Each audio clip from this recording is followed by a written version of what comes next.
mean, like, I gotta be like the pioneer to the, you know. I was popping that Cristal and a lot of y'all thought it was Ben, you know. Wearing that platinum and all y'all thought it was silver. I gotta really be the pioneer, man. Bottom line. I'm gonna show you how to do it. Check. Yo, I spit that other shit. That's a nice motherfucker. Fed time following me around. Eat covered. You bear money, I'm all year money. I'm popping, you ain't gotta count it, it's all air money. I never change money, cause got strange money. Knocked up, marked up in the game money. I got bail money, double XL money. You got flash now, but time will reveal money. I spit the hottest shit, you need it, I got it. That down south, Master P, bout it. I got blood money, straight up thug money. That brown paper bag under your mattress, drug money. You got show dough, little to no dough. Sell a bunch of records and you still owe dough. I got 996 plus 4 more dough. You crazy, you fugazi. I'm loco with dough, Papo. Yeah. I mean, just imagine that, man. Run up on you in the street and spin you. Rap and fill a pound. Movie before rap. You don't see my face? Gotta show y'all young cats out. I'm uncomfortable, dog. I don't know you. Now you got these young cats acting like they slung caps, all in they dumb raps, talking about how they fun stack. When I see them in the street, I don't see none of that. Damn, playboy, what is the hum ass? Where's all the ice with all the platinum under that? Those ain't Rolex diamonds, what the you done to that? That rap is y'all funny to me. You selling records being you, but still you wanna be me. I guess for every buck you make, it's like 100 for me. And still you running around thinking you got something on me. But I done did it, and y'all wanna take my flow and run with it. That's cool, I was the first one with it.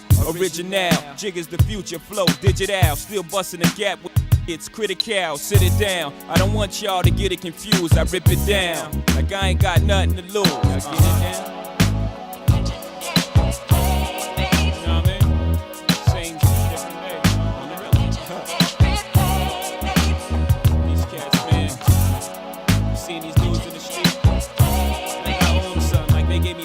Startup money. Groupies, I leave them all struck. Your single was 99 cents, mine was $4. Last year, thought it was all luck, but this year I've done it again. Jigga, what the whining, Jigga, still shining. Kept complaining, so I cop more diamonds. Rock more Versace, ain't nothing sweet. I still throw a tree in your body, flee in the party. Y'all can't go with me, nope, flow with me. Bet 50, not dollars either, I bought some dough with me. I flow like the 5 Series in various areas and blow holes in you with these theories. It's funny how one verse go the game. You bought a 4.0, you better get your change. Ain't no platinum in those Cartiers, switch your frames. Ain't no manicures on board, then switch your planes. Yeah, I mean, like, be true, man. How you think you gonna feel, right? You pull up in your 4.0 with your, I pull up at the 4.6 with my ski racks, bumping some other, you know, some other. You probably hop on my right there, right in front of you. Ask me something stupid like, yo, dog, what's the difference between a 4.0 and a 4.6? Like 30 to 40 grand, beat it.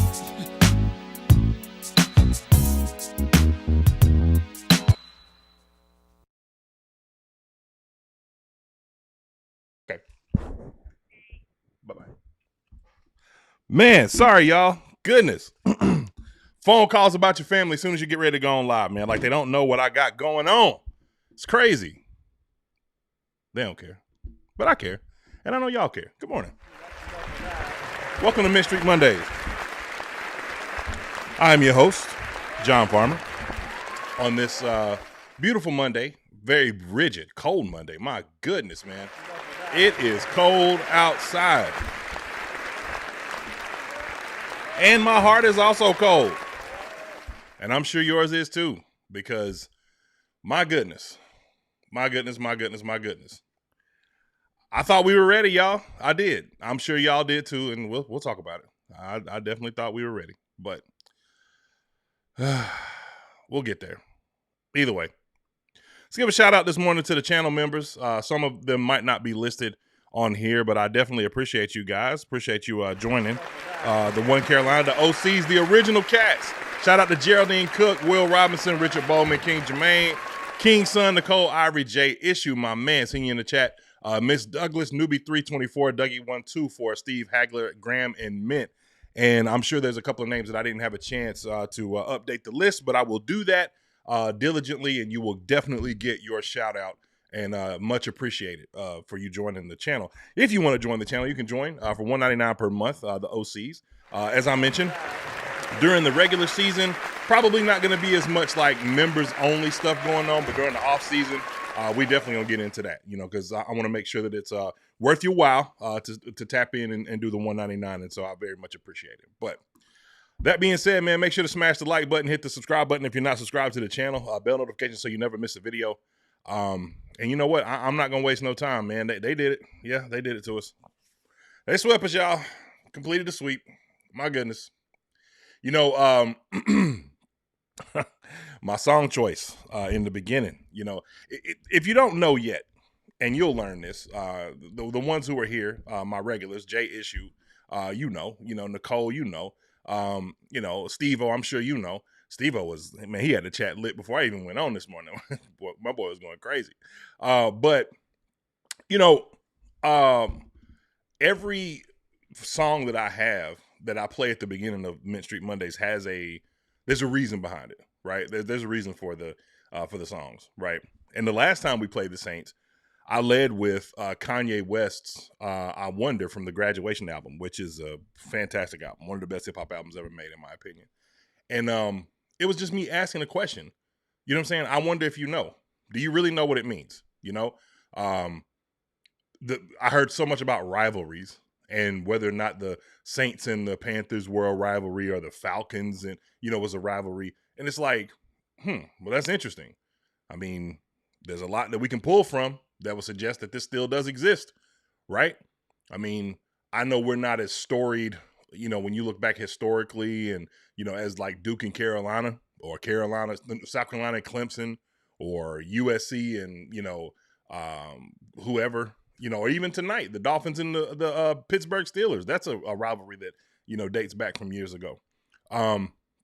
So I don't know that people necessarily understand, and I wonder, do they know, just how intense this rivalry really is? I mean, Steve Smith and Roman Harper, like Roman comes to Carolina and there's still some tension there, even on the first year he got there. If you go listen to Steve's pod where Roman was on there, like he details it, like they had real smoke for each other. You know what I'm saying? Because of, some crazy stuff, man. I mean, Roman blew him up in the end zone. Actually, I think it was Malcolm Butler blew him up. And, he came after, but him and Roman had some times as well. And so, this stuff is real. And I think that when you approach, somebody said this, and I said this to my boy Brad last night, he'll be on soon. I think the most notable thing, the thing that stands out the most about Carolina this year, and when we look back on this season as a whole, is that this young team is playing down to their competition because you can't really make sense of it. How do you show up in Green Bay on the road for a team that is, in a playoff hunt, right? How do you show up there and beat that team? How do you beat the Rams at home, hold them under 30 points, which hadn't been done too many times this season, and then outscore them to win the game, right? And run the ball effectively, on a really, really good defensive front. But then in the win column of a team further south than you, 2 of those wins. I want y'all to think about this. The Saints have 2 wins outside of the ones that they got against us. 2. And that is embarrassing. And it's frustrating. It's extremely frustrating, right? Now, obviously, all is not lost. There is still a path forward, right? But irregardless of that, there are certain games that you just want to show up for. I was in the spaces last night. Shout out to Vashti and Sheena Quick for the spaces that they do. And they do like the quick blitz after the fact, And I was in their space last night and the QAnon just kind of listening, And as I'm listening, it was this cat Avian on X. He just the biggest Panther hater ever. Like, dog, we swept y'all. You know what I'm saying? Like, go, watch out. Go somewhere. But at the same time, it's like, man, look, that's what it is. I'm like that too. I don't care. When in Bryce Young's first year, right? We won what? 2 games, right?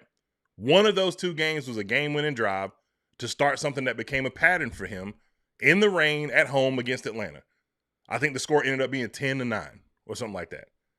I did not care that it was, what our season looked like as long as we beat y'all. You know what I'm saying? If we get y'all, we go into Cameron and we beat Duke. Yes, Carolina, North Carolina. If we beat Duke and Cameron, it might. What does it used to be? It was the what was the 2 things? You can go to the Final Four. I mean, you can go to the NCAA tournament or the I can't remember the other one. There was the other tournament that you would go to if you didn't qualify to get into the NCAA. And I'm sure somebody will say it in the chat. But if it was one of those years for us, so like, of course, I definitely want to be in title contention. But we beat Duke, and I'm sure Duke people feel the same way, right? So hopefully this doesn't become a trend. One of my partners reached out to me on X yesterday. Yo, dog, you think this is going to be Tyler Shuck is going to be to us what we are to Atlanta, Bryce Young to Atlanta? I hope not. I don't think so. I don't think so at all. Actually, I just think that sometimes when this team, again, being a young team that doesn't have, I know I can say this till I'm blue in the face, right? When I talk about leadership and I talk about tenacity, and all that kind of stuff. If you don't have that kind of person in the locker room from your head coach perspective that's really drilling down to these guys' importance, of course you're going to, get lackadaisical at the end of a game on a drive where you should have been putting them to bed. I love seeing blitz is coming at the wrong time. Tyler Shuck take off running, and I mean, you couldn't have predicted it. And look, don't get me wrong, Lathan Ransom, made a decision that many of us probably wasn't happy about, and the penalties really got to us. But honestly, man, I'm not really gonna. I like the fight of a Lathan Ransom. I really do. I think this kid is going to be really, really good. Made a bad decision at a bad time, but it's these kind of penalties, these kind of mistakes that lead to those situations, to putting you in an adverse situation. This game, and it didn't come down to this because I still think they were marching anyway. We playing soft coverage the whole time. Tyler Shuck cutting through us like a knife through butter. This is when they scored. Not to mention when they came back to kick the field goal, right? I'm talking about when they scored. And so, to me, I don't think you can rest. So I've seen some people doing this. If that's the hill you want to die on, cool. I'm not doing that. I am not going to rest. Oh, man, Lathan made a mistake. And as a result of the mistake, we lost the game. No. We would have went to overtime. We lost this game because we played down the competition. Point blank and period. We had a 10-point lead, right? Dave Canales makes a decision. We'll get to that. I'll talk about that in a second. I do want to listen to what Lathan Ransom had to say in regards to the penalty and just his thoughts on everything. It's difficult. We're trying to get every yard we could to stop him. So, when he's running, I'm just thinking, stop him as fast as I can. But, he's a quarterback, so I got to be more aware of the situation. I guess let him run by it. Or let him, not run by it, let him slide. This is a team that has not been heavily penalized. It's difficult. We're trying to get every yard we could to stop him. So, when he's running, I'm just thinking, stop him as fast as I can. But, he's a quarterback, so I got to be more aware of the situation. I guess let him run by it. Or let him, not run by it, let him slide. Nah, you said what you really wanted to say. Let him run by. Because, honestly, that's how it feels. It does. Yesterday was one of those games where I'm not a conspiracy theorist, right? I am not a conspiracy theorist at all. But I will say this. Yesterday's games total, we played a late game, so I had an opportunity to watch some of the early games, which, by the way, I know New England lost. Drake May looked fantastic, right? But the amount of penalties that I saw yesterday were insane. And there are some times where they'll kind of swallow the whistle a little bit, let these guys play, get a little bit more physical. But yesterday, man, it almost felt like y'all want to be a part of the show. You know what I'm saying? It really did feel that way, man. Like it's ridiculous. Nobody wants to watch football that's interrupted every 2 or 3 plays by a penalty. And sometimes those penalties, like for example, the Brian Ray's illegal hands to the face, right? My hands are like right here by your neck on your pads, and your head's going up like this because my hands are huge and I'm pushing you backwards and I'm enforcing my will. Man, that's just a ticky-tack call. And it just kept happening like over and over and over again. I'm like, dog, this is getting ridiculous. This is absolutely ridiculous. But you know what? That's what happens. And that crew, the officiating crew, I had said something on X. Probably shouldn't have said that on X, but I said it anyway. I'll pull what I said. The last person that laughed at it was Pat Coltrane. I'm like, hey, look, please do not bring Mr. Mike Tyson Punch Out. And then Brad said, I should let Brad say this on his own because I ain't gonna lie, it was hilarious. Brad said he looks like Jamie Foxx playing Mike Tyson. I was like, oh man, I'm a terrible person. But this, man, please don't bring this officiating crew back to us, man. Please. Please. It's almost like, there were times like at the end of the game when they kicked the field goal, right? Shouts McCoy was lined up offsides, right? But there was like another play like right before that where they threw the flag, but because there was a conversion, it's like, oh, we're picking the flag up. I'm like, man, get this. And is it that serious? No. Because it shouldn't come down to this. These games shouldn't come down to penalties. It comes down to, I saw Elliot say it in the chat, overthinking, game plan stuff, But this was crazy, man. This was crazy. Get some of y'all in the chat, man. Shout out to my boy Jay Issue, man. Appreciate you, man. Yeah, I don't know what to do with it, man. I don't know what to make of it, bro. I really don't. Jelba says, Anointed says, all I can say is Panthers have some storyline the NFL can't script any better. For them to get in the PO, they have to beat the playoffs. They have to beat 2 former QBs, Sam and Baker. Dave must beat his former team and the Bucks. And yeah, you got to beat. I ain't gonna say that. I'm not that far into the conspiracy, but salute if that's what you think. I appreciate that, Reggae, so we can hear you. I finally figured out my audio, man. Crazy. My boy Willie said conference games are competitive, and no matter the record, the teams bring their best games. And it looks like we got our first super chat of the day, man. Appreciate the super chat. Let's see what we got here. Nervash, regular, appreciate you.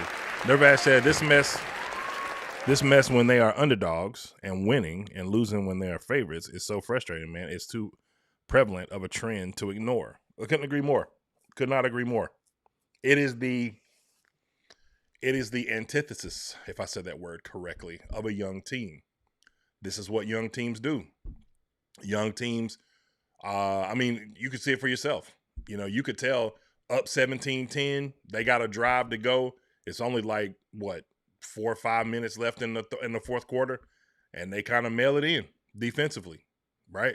So you could call that, you could say play calling is part of that. You probably wouldn't be wrong, keeping everything in front of you as somebody was really upset about that I saw commenting on something that I said on X, and it was like, I don't want to hear it. Keeping everything in front of you. All right, look, I get it. Might not want to hear it, but I think that was their thought process.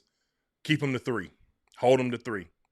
And then whoever this kid is that they got from the Broncos who, was like dicing us to pieces. And, then of course, Chris Olave wakes up at the end of the game. And, there was that last drive where him and JC were kind of going back and forth, and JC kind of held his own a bit. But yeah, I do think that these guys kind of fell asleep. All the hype, they know we win this game. It looks like we got it in the bag. We win this game. We got 1 game to go, and we really going to show up for that one because we're playing it at home. It's going to be a movie at home. You know what I'm saying? We come and play Tampa, boom, beat them, and now we in the playoffs, right? So you can kind of chill a little bit. But that's just not a winning formula at all. And appreciate your second super chat. He says, we cannot get pressure in crucial situations when we need it the most. We need to prioritize getting a top shelf pass rush in the offseason. I could not agree more. If you guys happen to watch my interview that I did on Unnecessary Bluntness sports channel, my man Dunk, Went on with him this past Wednesday, and we talked about that. I gave like a hot take on his channel that I knew it eventually I would say here about the potential of moving up for a pretty big name in the draft, and we'll get to that at some point down the line. I don't want to do any draft talk right now because I still think we're very much, I think we are very much alive. Is it a hard path? Absolutely, it's a hard path. But could this team rattle off, 3 straight wins or win and then they lose and, that whole kind of thing? Yeah. We beat them, they lose, we beat Seattle, we in there. We beat them twice, we in there. So it's not over yet. It's really not. I mean, this was the easiest pathway. This was the one that I would have chosen. I would have also liked to seen us go 4-0. I'd have loved that because then that puts you in an even higher seed position, right? And it's just strong to look at a team that, has won, 5 games a couple of years in a row or 2 games or whatever like that to jump to an 11-win team.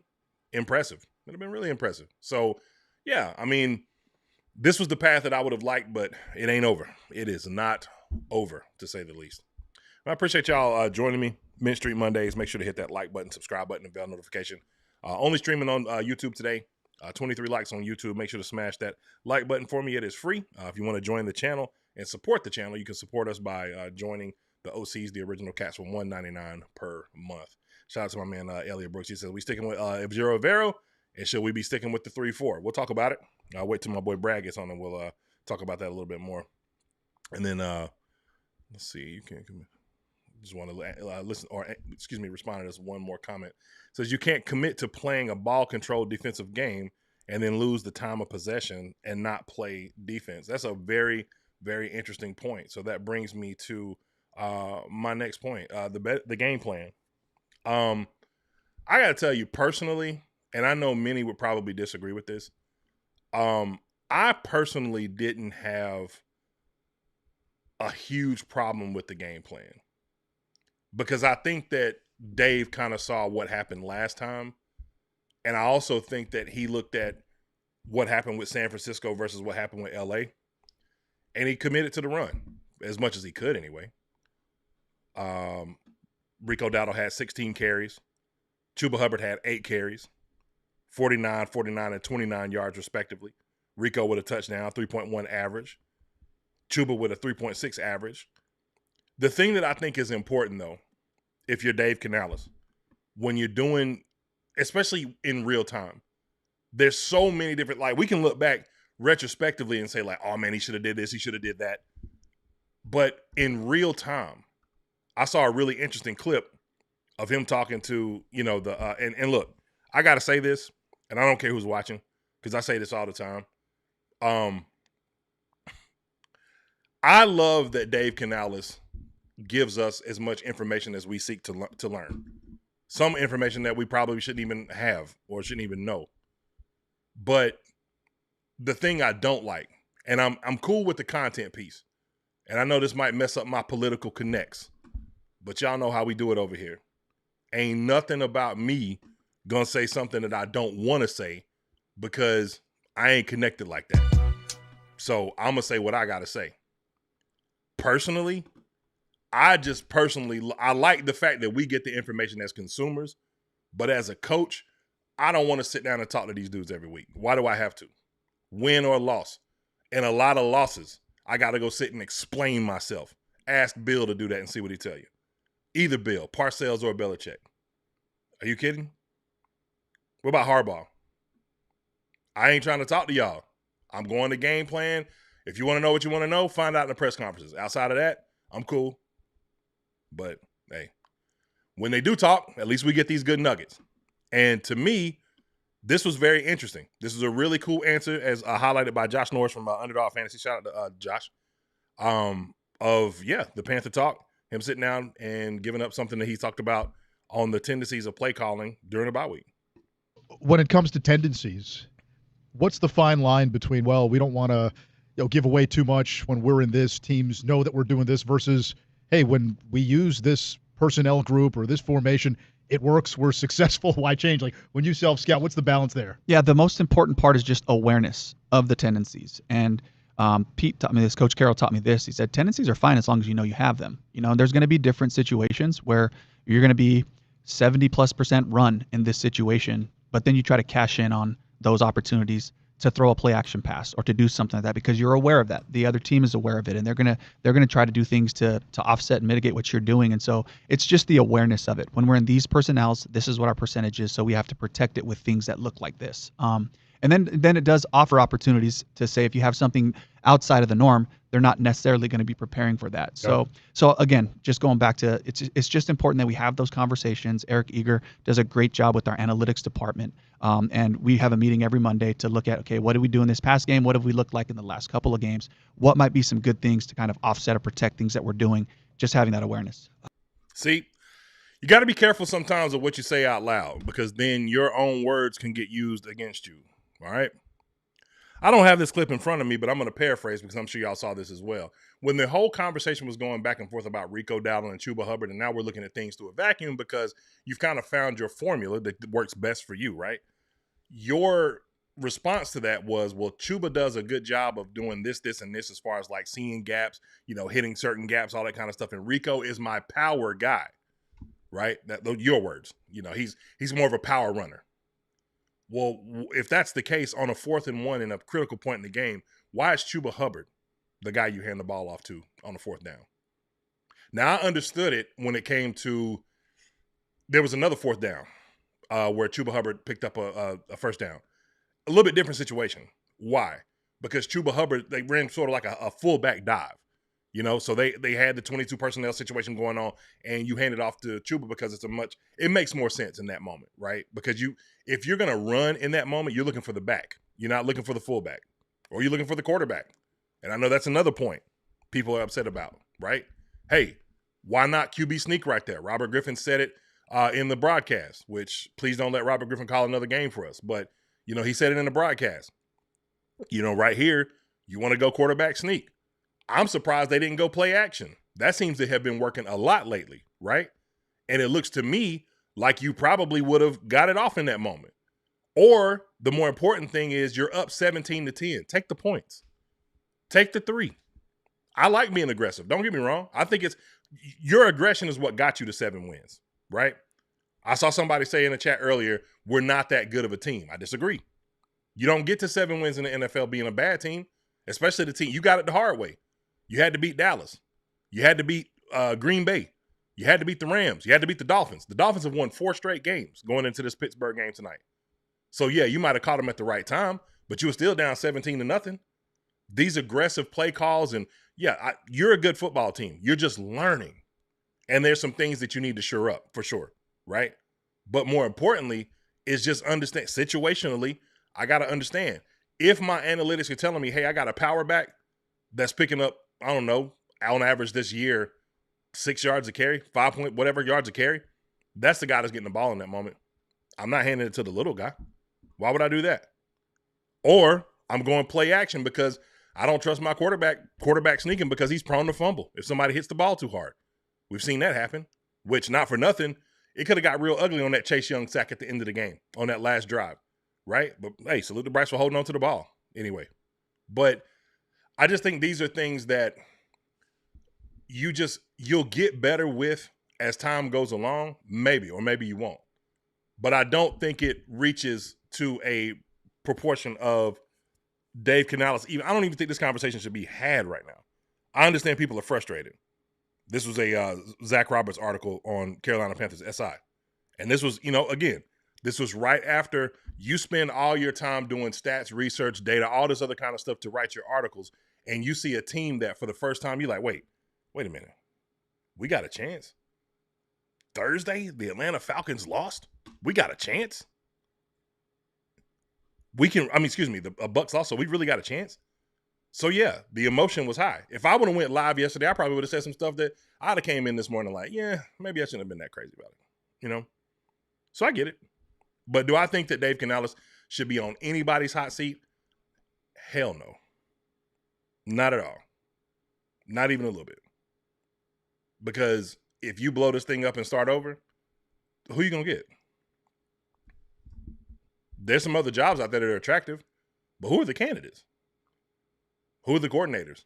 Who's the next guy up? That's a really, really good question that I would be asking. If you feel this way. I personally do not. The Panthers lost twice to the Saints, once to the Cardinals, once to the 49ers. And all of those games came down to poor coaching. Against the Cardinals, the offense wasn't ready to play for a few drives. Falling behind after being rusty all week in the opener, and then Canales fell apart with a chance to win late. Don't necessarily agree with that. Bryce Young turned the ball over twice. Kind of hard to overcome that. So you can take that one away from him. As far as the 49ers and the Saints, I'll give you that. Against the Saints, the first time the head coach didn't have his team ready to play after a big road win. At home, against a one-win team, his offense was atrocious. And his refusal to abandon his game plan that wasn't working hurt. I agree. But then he tailored the game plan. But something I'll say, I'll say this, and then I'll get to some of you guys in chat. I do think that there are still limitations. We do still have some limitations. And I think he's doing the best that he can in certain situations to mitigate those limitations and those risks, which is why I said personally, I like the aggression because the aggression early in the game helped you out. But I think that sometimes you have to know when, what they say, you got to know when to hold them, know when to fold them, right? Hey, man, take the 3 points. Make them score twice. Make them score twice. If you're, hey, fourth down, make them score twice. I understand you want to be aggressive, put it away by putting 7 on the board again, or at least get your kicker in a better position. But I believe that he probably is capable of kicking a 50-yard field goal. I don't even know if that's what it would have been at that time, right? But make them score twice. I am not giving you an opportunity to come down and beat me in the way that you did. No. I like that you're aggressive, but there's a time and place for everything, right? That was neither the time nor the place, in my opinion. But got to live with the results.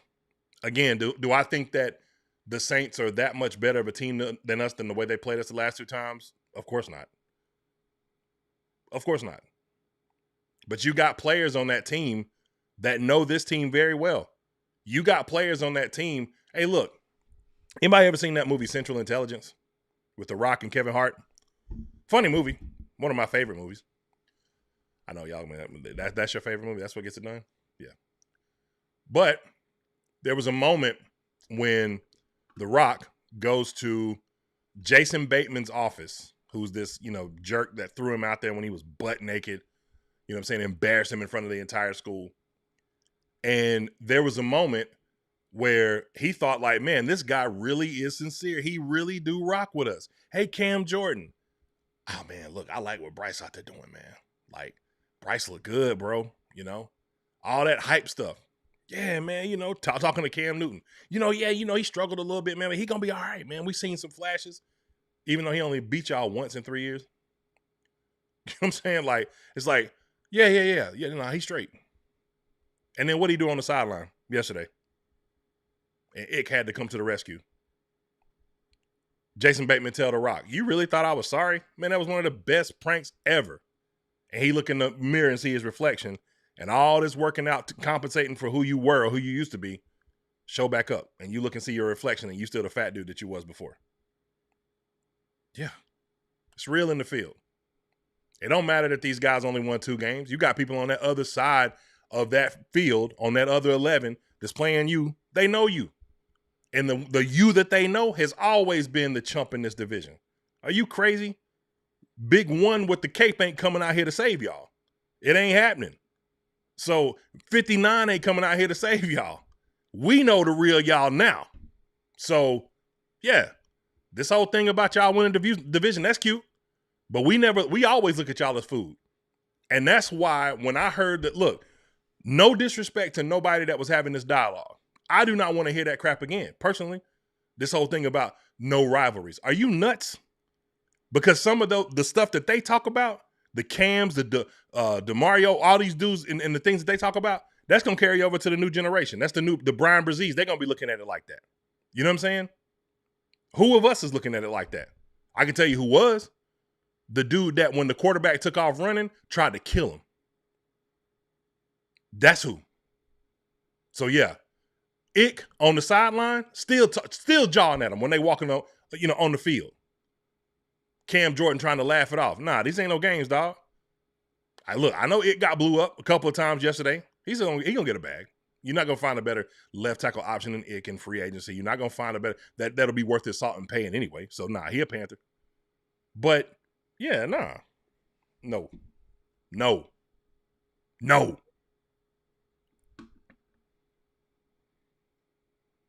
Man, your profile picture killed me, dog. So this one hurt, John. We had it in our grasp. We played to good teams and down to bad, which watch us steamroll Seattle now. I hope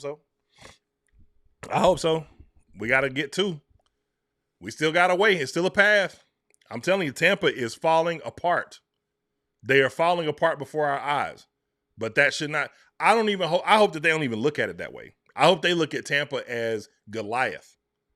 This is a 12-win team in our eyes. I was thinking about this the other day. Have we beat Tampa in 3 years? I could be wrong. Maybe I'm dead wrong. But it's been a while. We've had them close. Big heroics from Bryce Young and Adam Thielen at the end of the game, and then a fumble by Chua. You know what I'm saying? Defense giving up a touchdown after we scored to go up. So we've been close, but close is only good in horseshoes and hand grenades. Dang. Prayers up for my boy Brad. Random nosebleeds. We'll see you soon, man. If you can't, just let me know. Either way, you can't run a bend and don't break defense and play young guys because they're most likely to break. Evero's scheme isn't good enough to cover up. Yeah, but I also think that you do some things that kind of hurt you a little bit as well. Like, I'll give you an example. When I talked about some things that I loved in the beginning, as far as game plans are concerned, I loved at the beginning of the game. Me and Dunk talked about this Wednesday. I said, hey, man, if I'm playing a young quarterback like Tyler Shuck, I'm going to make you as uncomfortable as humanly possible and live with the results. And we did. We lived with the results of getting absolutely sliced in half a couple of times by Devon Vele. You know what I'm saying? In the middle of the field. Yeah, we lived with that result. However, there was a few times where it worked in our favor. The opening drive, blitz, turnover on downs. You know what I'm saying? Or 3 and out. There's a few times where we blitzed them and got to them. But then sometimes, again, if your tendency is not to do that and you show something different, you can't do that to somebody like Kellen Moore. You can't do that to a Brandon Staley. These guys are too tenured, right? So that's why you get that quarterback draw at the end of the game. Oh, they being aggressive. He don't do this a lot. And they keep doing it. They was being aggressive throughout the entire game. And I'm like, man, I'm loving this. I'm loving it. I feel like they might have been listening to us, Dunk. They might have heard us. Because I'm like, dog, I'm blitzing like crazy. Look, young cat, I'm making you. What did Kansas City do to Bryce? And we made him pay for it. And we almost won that game. 60% of the snaps. Some of the times, like 20% of it was in zero. I'm like, yo, Spags is nuts. Wasn't nobody back there. He's sending full house. All right, Lil Ben, we're going to see what's up with it. Hey, made you pay for it. But a couple times it worked. Because the pressure will work. It'll work on veteran quarterbacks. You got to have the right dogs to do it consistently, but it'll work. So then you do it in a moment where it's not probably the best moment to do it, and he make you pay for it. It's not your tendency, right? So, yeah, I mean, it's just one of those things, man. Like, I think you have the guys. I do. I just think that the guys played down. I don't think this is necessarily a game planning thing, man. I really don't. Because I don't think that we come in here today outside of, there was really only a couple of plays that I could say like, all right, what are we doing here? Right? For the most part. We controlled tempo. You know what I'm saying? Like we did a pretty solid job of controlling tempo, especially in the first half. Right? And keeping them on the field. We didn't turn the ball over, which is a good thing. They had a turnover. But in that moment, I think where you really got, remember what Bane said to Batman, victory has defeated you? You thinking about playoffs, you thinking about all this other stuff, and you looking at a team that's only won 3 games and thinking forward. They kick a field goal, flag drops, the field goal, they move up and they decide to go for it. Then you make Tyler Shuck fumble.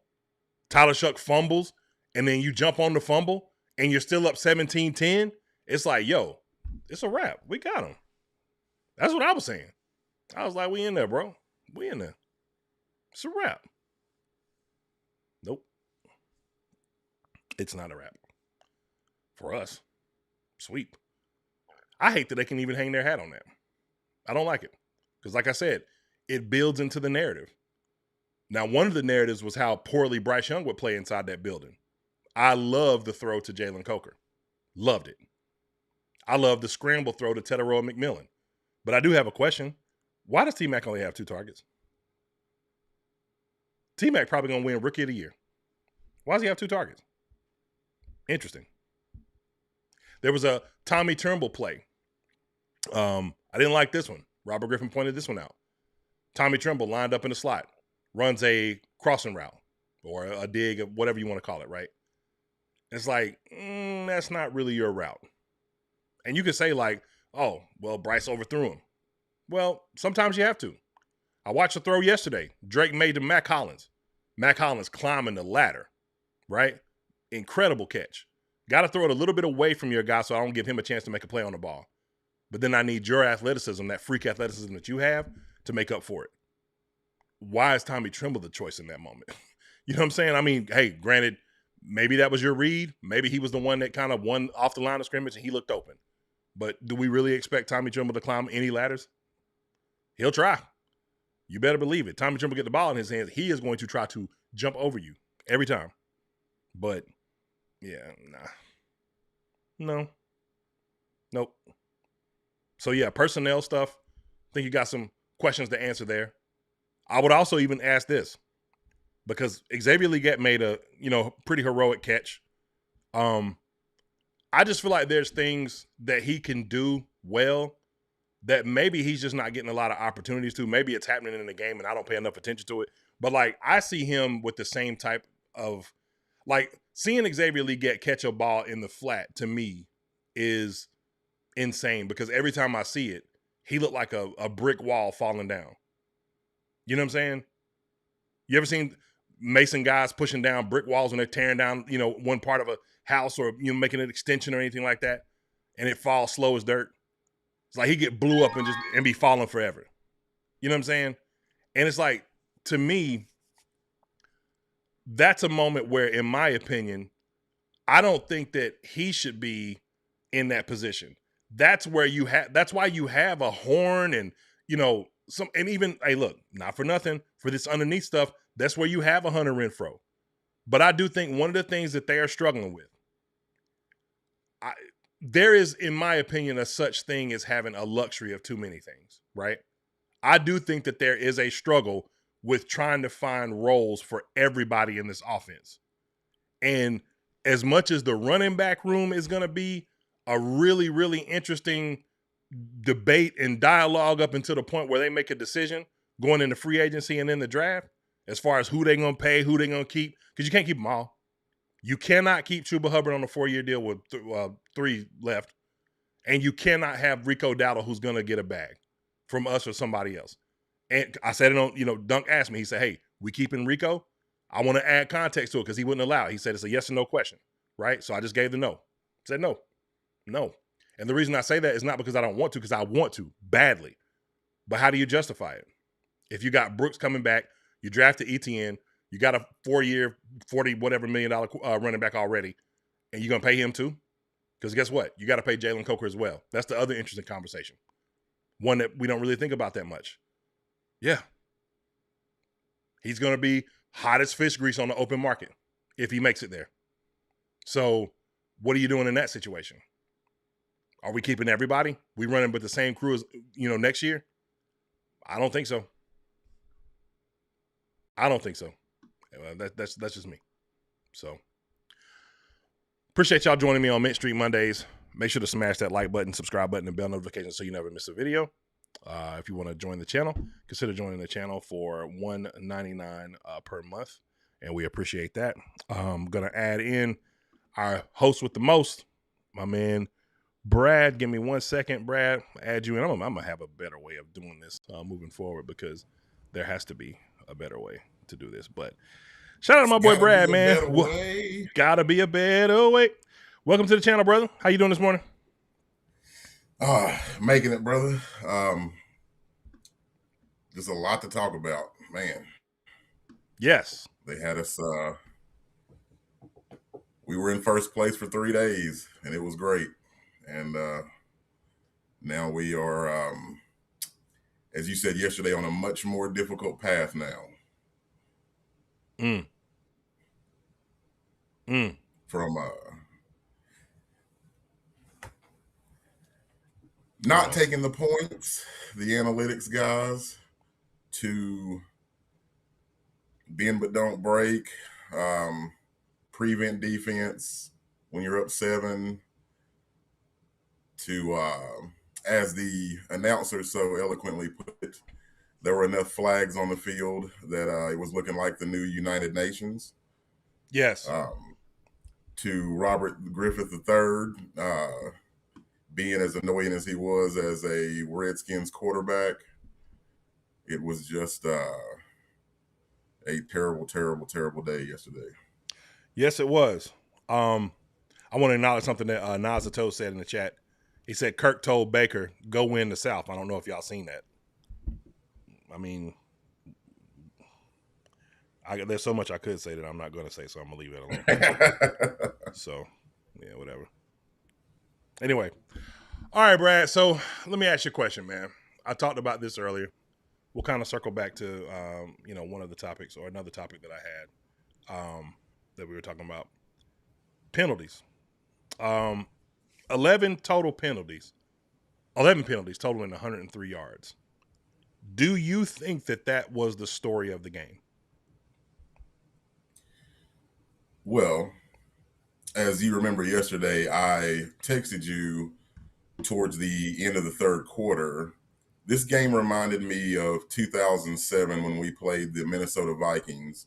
And that was the game, if you remember, where Chris Gamble effectively changed the course of Dante Culpepper's career by tearing all 3 of the ligaments in his knee on a downfield run.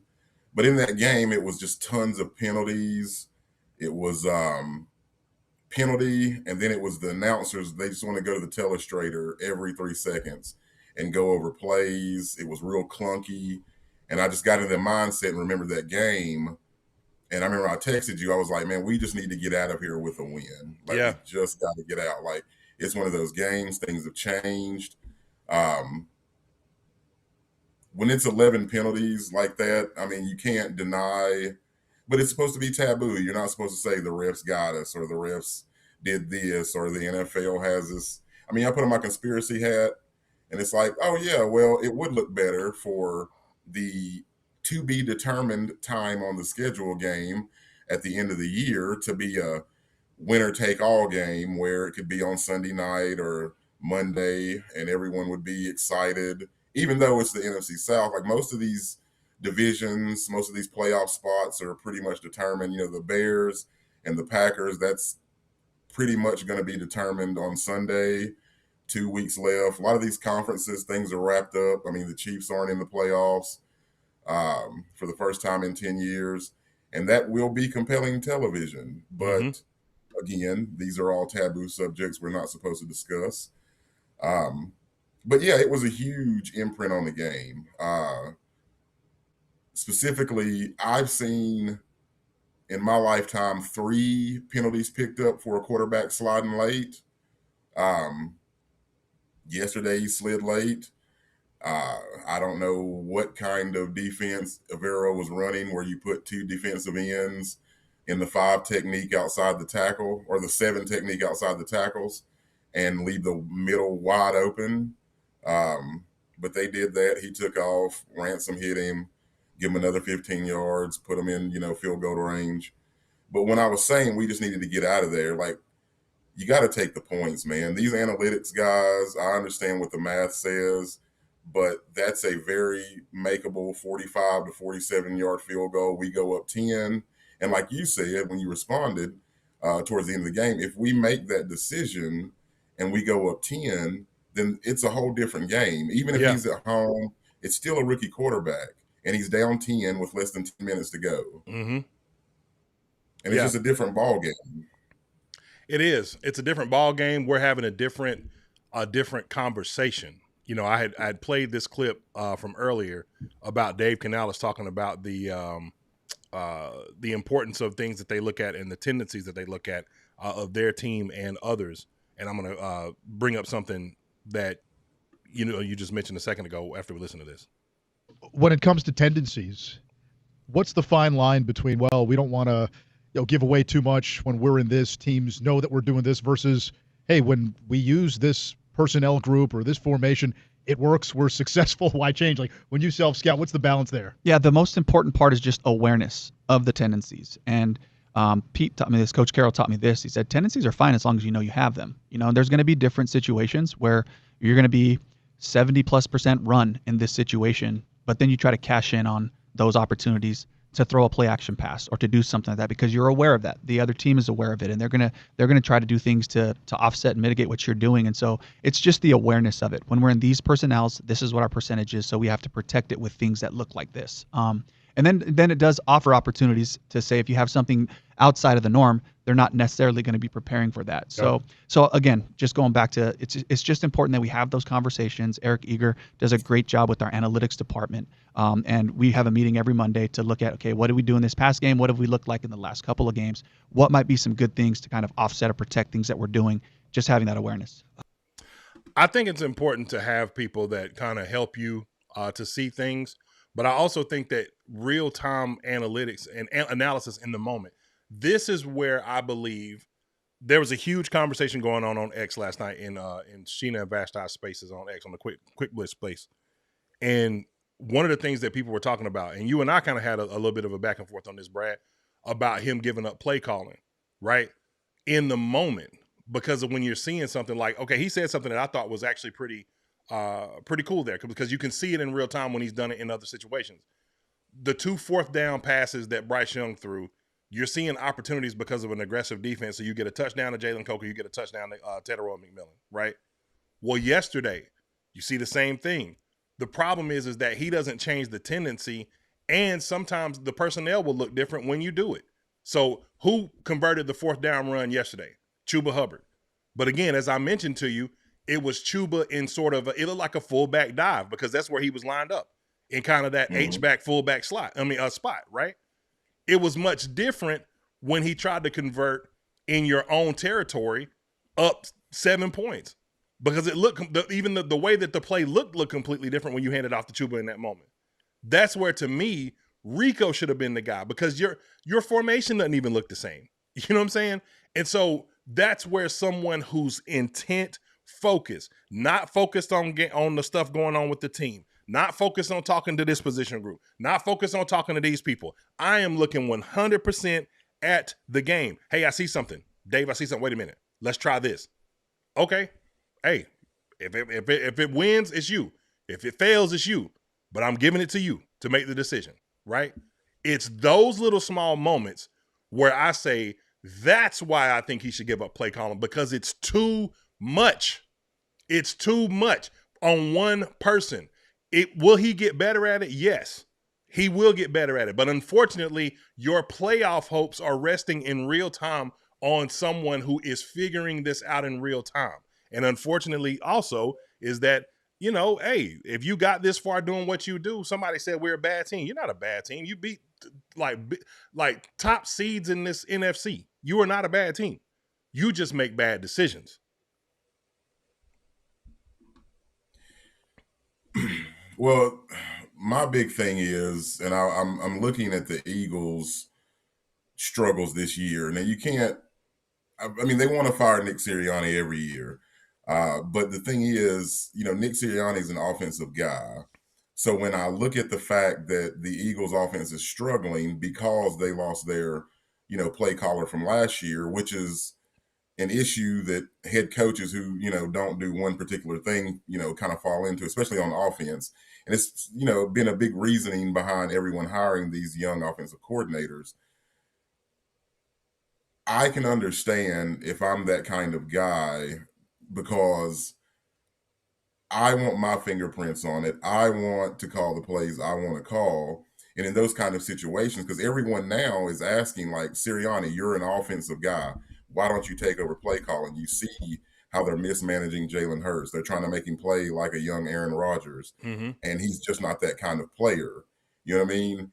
Even though you lost Mekhi Becton and, you got some guys hurt and you lost a tackle, you still need to try to run the ball because that's what got you the success that you had last year. Yeah. And so when I see a guy like Canales is like, listen, I'm going to ride or die, do my thing down the sword, making the calls I'm going to make, that's where I can't fault him. You know what I mean? And yeah, and no, it is what I'm saying, but and the thing is, like, him being a young coach, it's so up and down. And like you said, you feel like he's going to learn, you feel like he's going to do better, but it's also, we didn't expect to be here. And now that we're in the playoffs, these losses, these indecisions are magnified, or these bad decisions are magnified thereover. The only thing, Because Brad, we're in the playoff hunt. I've heard that so many times, man. And look, I ain't shooting at you when I say this, but if not now, when? If not now, when? Like, because he's been in places where he's had success. If you've learned these things from Pete, if you've learned these things from, who else? I mean, okay, when you look at what Liam Cohen is doing in his first year in Jacksonville and some of the decision making, the bonehead decision making early on, and then you see what they're doing now, 10-4, that team is, right? Now, if you want to say that they're a much better constructed team than us, I'm probably not going to argue the point. But their last coach, Doug, couldn't get what he's getting out of the players that they're playing now. Ben Johnson getting what he's getting out of Chicago looks completely different than what they were getting out of last year. You know what I'm saying? So It's just, I guess for me, and I'm not trying to say that, because everybody's different, man. And that's the thing we have to remember as well. Everybody's different, because the thing in their situations is that they didn't have to bench their first overall pick quarterback. You know what I'm saying? They didn't have they didn't have the league's worst history defense either. So they walked into situations that may have been a little bit better. So that's kind of where I have to, even though I do want to be upset about, like, man, we should be looking at these situations like we're ready for this now. I do understand how one could view, like, how do you go from this bad? Like, here's a great example. Bobby Brown played out of his mind yesterday, Brad. Bobby Brown was balling yesterday. Why is Turk starting over Bobby Brown? You know what I'm saying? Like, personnel decisions. Turk should be more in the that's because Turk's a Super Bowl defensive tackle who you signed in the offseason. So is Bobby. For more money. And like, so is Bobby. Did Bobby play in a Super Bowl? Yes. Bobby and Ashawn were on the same team with the Rams that won a Super Bowl. Yeah. Yeah. Well, that's like I said, that's just one of those coaches' things, man. Like, playing ball, certain guys get put out there first. You have to eventually beat them and beat them out. But I'm with you on that. I mean, Bobby Brown, ever since the Miami game, has looked like the better tackle for us. Hooping. And it was sold as such. And if you look up, he was sold as the run stuffing defensive tackle. Yeah. So, yeah, man. Well, and also too, man. Like, think about, the fact that Canales is in his second year, and if we go back to, I was talking to my boy Pat this morning. If we go back to our last winningest coach, Ron Rivera didn't get it till year 3. Yeah, I mean, look, and I would say with better players. Yeah, that's a fact. And I mean, sometimes I know that Dave Tepper, who had that, Unc had that ish on yesterday, boy. Walked up in the stadium with that Panther coat on, like, what's up with it? But Dave Tepper, he said himself what he's looking for. He's looking for his Chuck Noll, man. And who knows if this ain't him? Might be. I think one thing, okay, let me ask you this question, man, because I talked about this. And first, I'm gonna read this comment from J. Blessed Anointed. Salute to you. It says, my brother's a Jaguars fan. They are saying the same thing we were about the Panthers. It's definitely coaching. I think Dave will need to get an OC who can take over and a DC as well if Fitzgerald Vera is not his guy. I appreciate that comment. But I want to ask this question real quick, dog. Like, going back and watching the game over again, I feel like I said this last week when we were not last week because I missed I didn't do anything last week. Look, I know I had some people messaging me. I'm gonna tell you one of the funniest comments I got. You know how people like throw shade at you, or I won't even say throw shade. They just try to hold you accountable, whatever. You know how it used to be when you go to church. You know, if you consistently go to church and then you miss a Sunday, what they say to you? 2 words: missed you. You know what I'm saying? You know what they really saying. Where was you at? You know what I'm saying? Like, hey, we missed you last Sunday, buddy. You know, whatever.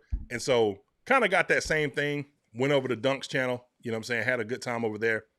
And somebody hit my Instagram DM. Was like, dog, man, I appreciate, man. Hey, that interview you did with Dunk was fire, bro. You know, since it wasn't no Mint Street Monday. I was like, all right.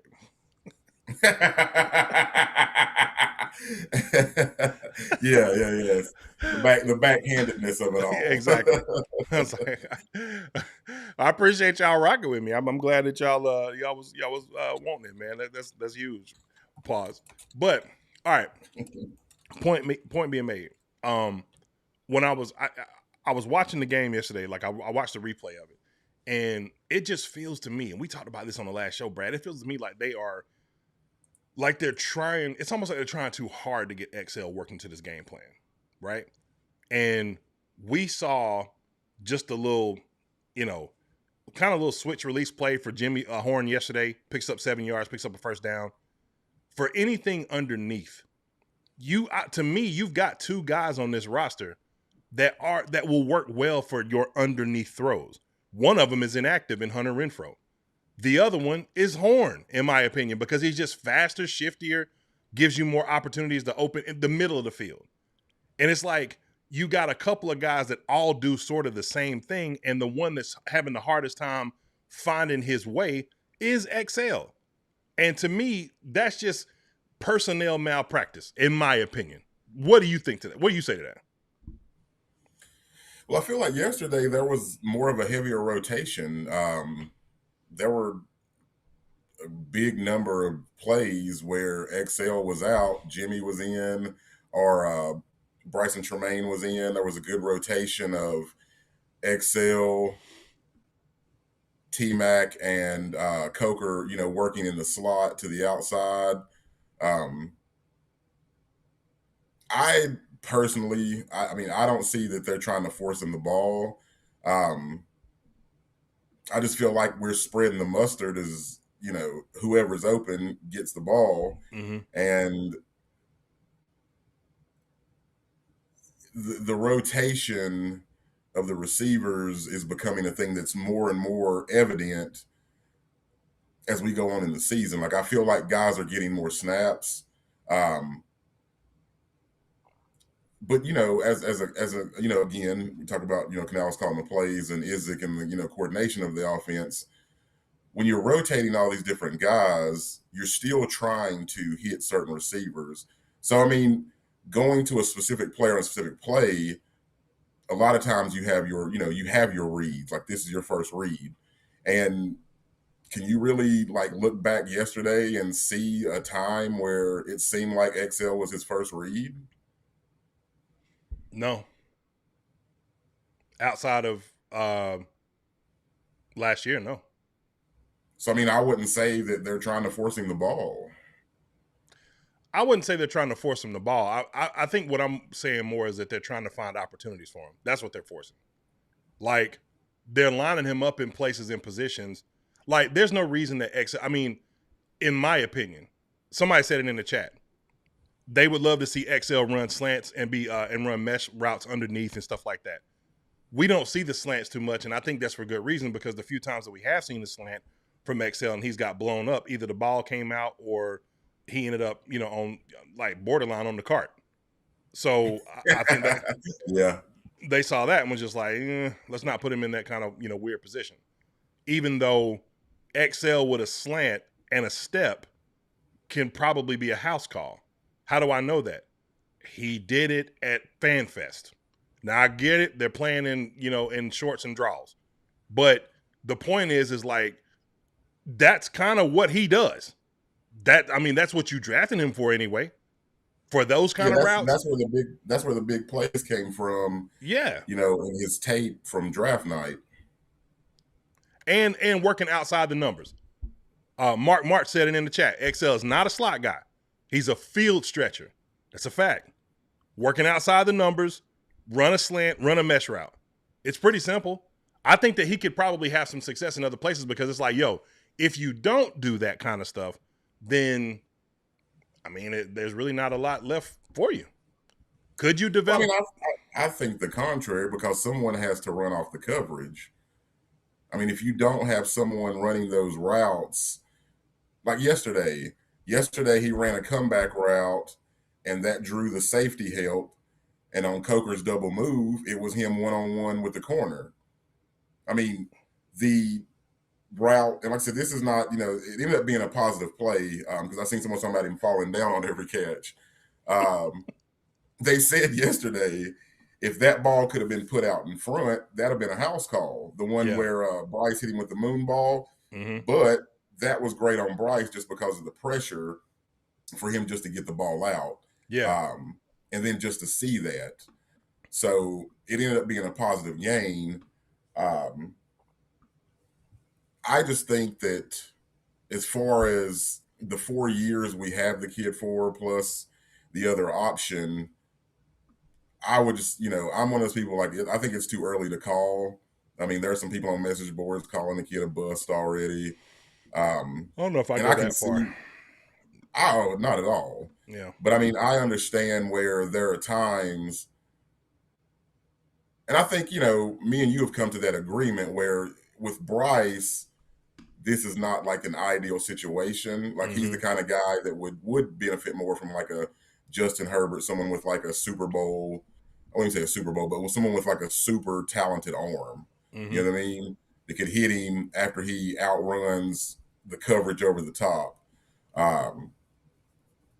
But I'm also with you on the rotation of the receivers. But it's like I told you, the first of the year, man, 6-round picks, they do good things, they get worked in, and it takes time. Even in Kansas City, they didn't start Tyreek Hill year one. Like Tyreek Hill had to get burned because there were injuries, and they were like, "Hey, man, look at this kid." Yeah. Well, and that's why. Okay, so you just said it, man. There's really two. I think Bryce needs the thing that makes McMillan so fascinating with Bryce Young is all that he can do for his size. It's a really cool thing that you see him doing, right? Mm-hmm. But if you're gonna play the point guard game, you have to have guys in the. This is why I do not, and I get it. I know people, the whole thing about Hunter Renfrow, but man, go back and watch the Arizona game. Go watch the Miami game on 4th down. Coker kind of does some of this stuff as well. Hunter Renfrow is not the guy that you want to line up on the outside and have him run a slot fade.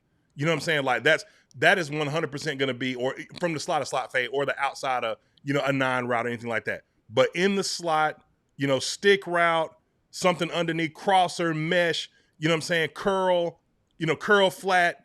That's his specialty. And if you have a quarterback that's a point guard, quote unquote, with a quick release, as Bryce Young is, then you should have guys like that on the field. Most of these guys are big play monsters. That's what XL is. Work the numbers. You know what offense I feel like XL will run really well in? Because you talked about it. You said the Justin Herbert offense. I think I think him and Philly would be a bucket because they're only going to use him for a few different things, just like they do AJ. You know what I'm saying? And he will – look, there was a moment yesterday where the Saints played press man, and if not for the safety running over to, for the help because he remembered what happened in Atlanta, that was getting ready to be a touchdown. Because I was, as soon as it happened, XL lined up at the X. Oh, here you go. Here's his opportunity. And they run up, playing press coverage. And what did he do? Dusted the corner. But then they had the safety help. If I'm Bryce, I'd have went to him anyway. Get a penalty. You know what I'm saying? It's me, you, the 234-pound, monster and the little safety. Somebody gonna win this matchup. Somebody gonna lose it. And 9 times out of 10, because of how Jamie Foxx, Mike Tyson, hey, penalty on the play. Somebody's getting a flag. Right. Flag on the play. I don't like that. Don't touch each other that way. Don't do it. Yeah, it's definitely it's a bit of a trust thing there, and I'm wondering if I'm correct in that. But I mean, yeah, there are certain times where he doesn't go to Excel, and I'm wondering if that's a trust thing between them. Because the pass yesterday, I mean, he threw to Coker, he let that go before Coker had even made his double move. You know what I mean? Like when he hit the guy with the stick to the inside, come back outside, the ball was already in the air. Mm-hmm.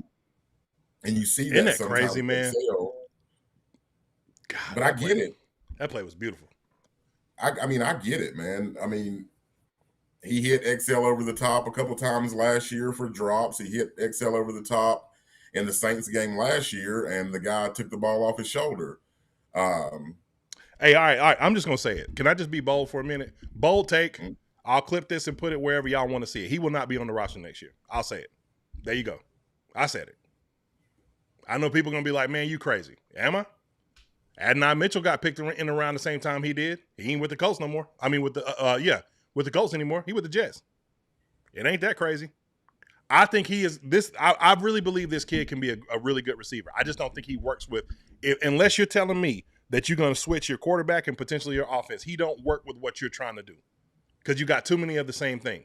That's where Smitty, again, it sounded like hate coming from Smitty on T-Mac, but if you listen past what he said about Mac, his whole reasoning behind why he didn't want to draft him is because he was like, you're just adding another guy to the offense that does the same thing that these two other guys do. And now we're seeing that in real time, which is why my man Dimitri Konto said, I watched Steve Smith highlights from 03. Bryce needs that. That's why Jimmy Horn's involvement is bewildering to me. These are the only type of guys he had in college. That's a fact. Who was his college guys? And look at what they're doing in the NFL right now. Jamison Williams, Jahmyr Gibbs. Jahmyr Gibbs was his number one receiver that Bryce's last year in college. Ja'Cory Brooks, Jermaine Burton. Back? Yes. The running back was his number one receiver that last year in college. Isn't that crazy? So I'm just saying it. I know it sounds bad. I think it's okay for them to admit that they made a mistake. We made a mistake. We moved up. We gave a chance. It didn't really work out how we wanted it to. We thought that we could. I'm telling you, man, I told you, Brad, last year, if that boy would have caught that ball in Philly, he would have been out of here. Superstar like you wouldn't believe. Because the NFL was ready to market him like crazy. Hell, they were still marketing him even with all the struggles. The Christmas card. They did it anyway. Yeah. The Christmas cards, last year, all the Derby stuff in the offseason, all of that. Yeah, because he's a marketing genius. From all that talking stuff, he's not a marketing genius himself, but he's marketable for the marketing geniuses, right? Yeah. So, and then the juice is just not living up to the squeeze. So yeah, I think that he as good as he could potentially be, he just doesn't fit this offense. And I feel like you were potentially holding back someone who either could fit this offense or bringing someone who will, right? So, yeah, I think that you got way too many different options, and it's not going to hurt you that bad. Because like I said, he makes that grab last year. There probably is no drafting T-Mac because it's like, oh, he's ready for it. He'll develop into a better X. But, hey, look at what he did right here. Why do we need to go draft another receiver? We probably wouldn't even have been able to draft McMillan because we would have won more games than we lost. So, anyway. We'd probably been a game or two behind that. I mean, we'd still probably been drafting top 10, as 10 being the top. But, okay, so here's the thing. I take that and I raise you, what about T-Mac's drop yesterday? Because me and you talked about XL beating guys, still fighting with them when they're behind him, which is what T-Mac did yesterday. Mm-hmm. Now, I would say also the ball was a little bit behind him, but when you're 6'5", over 200 pounds, doesn't that seem like a ball you need to come up with? Agree. I mean, and this kid has produced way more. I mean, 800 plus yards receiving, but There's also been some drops. Absolutely. That thing was a duck too. The way it came to him. Yeah. I would say that was one of the throws. I would put that Tommy Tremble throw and the throw on the sideline where he routed the dude up on the comeback, where I would say Bryce's big 3 missed throws yesterday. But I mean, still, it's one of those you got to make your that hands on it.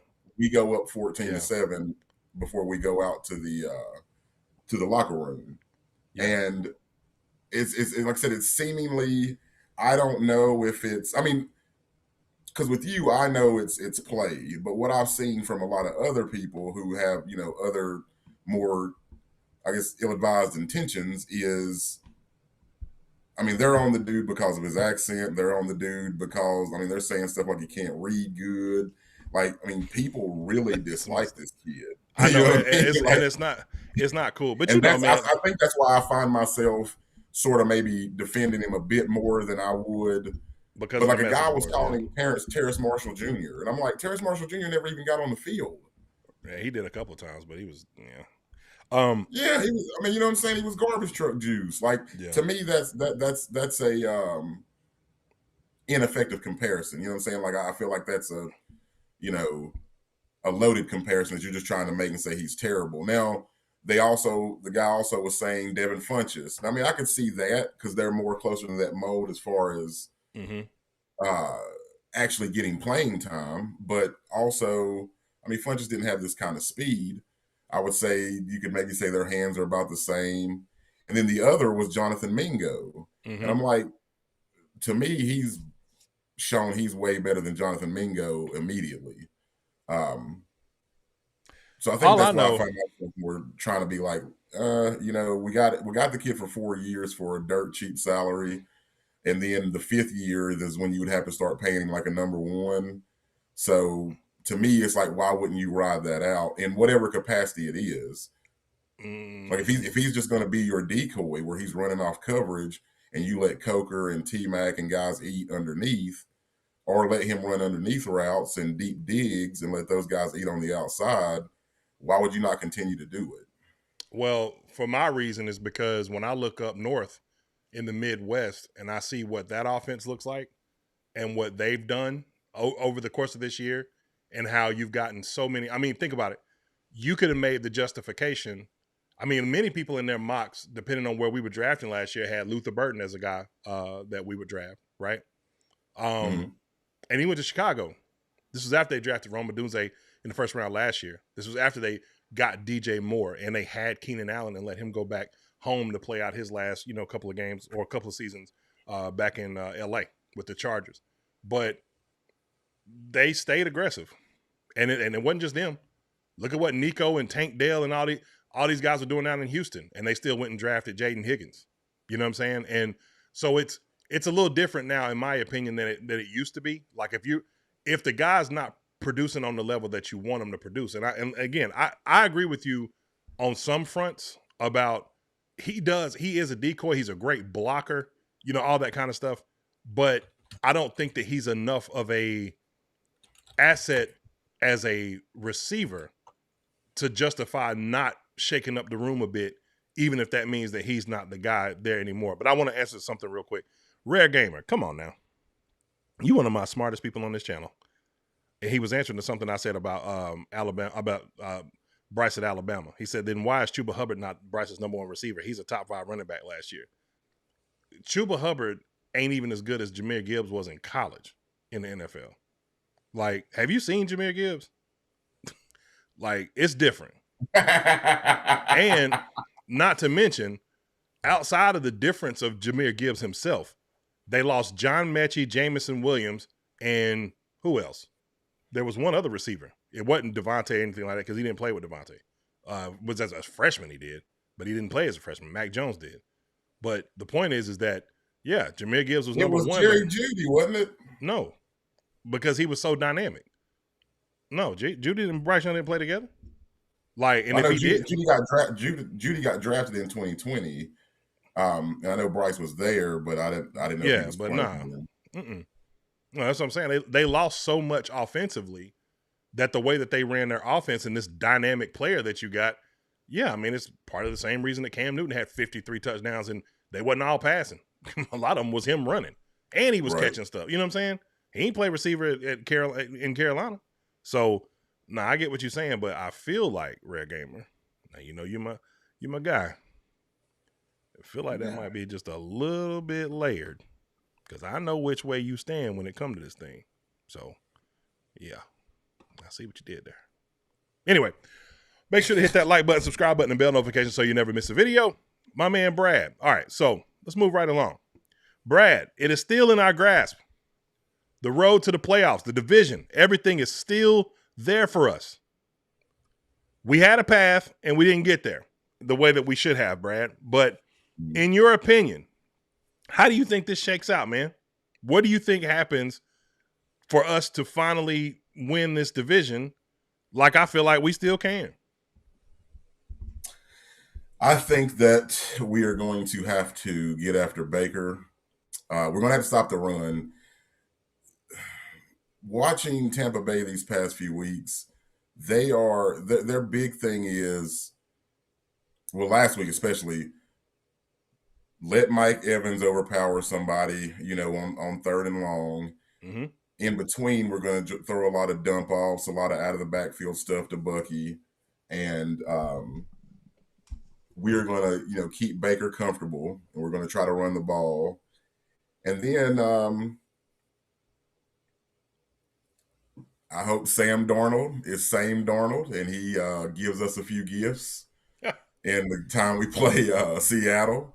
And then on top of that, Miami's really hot now. You talked about that last night.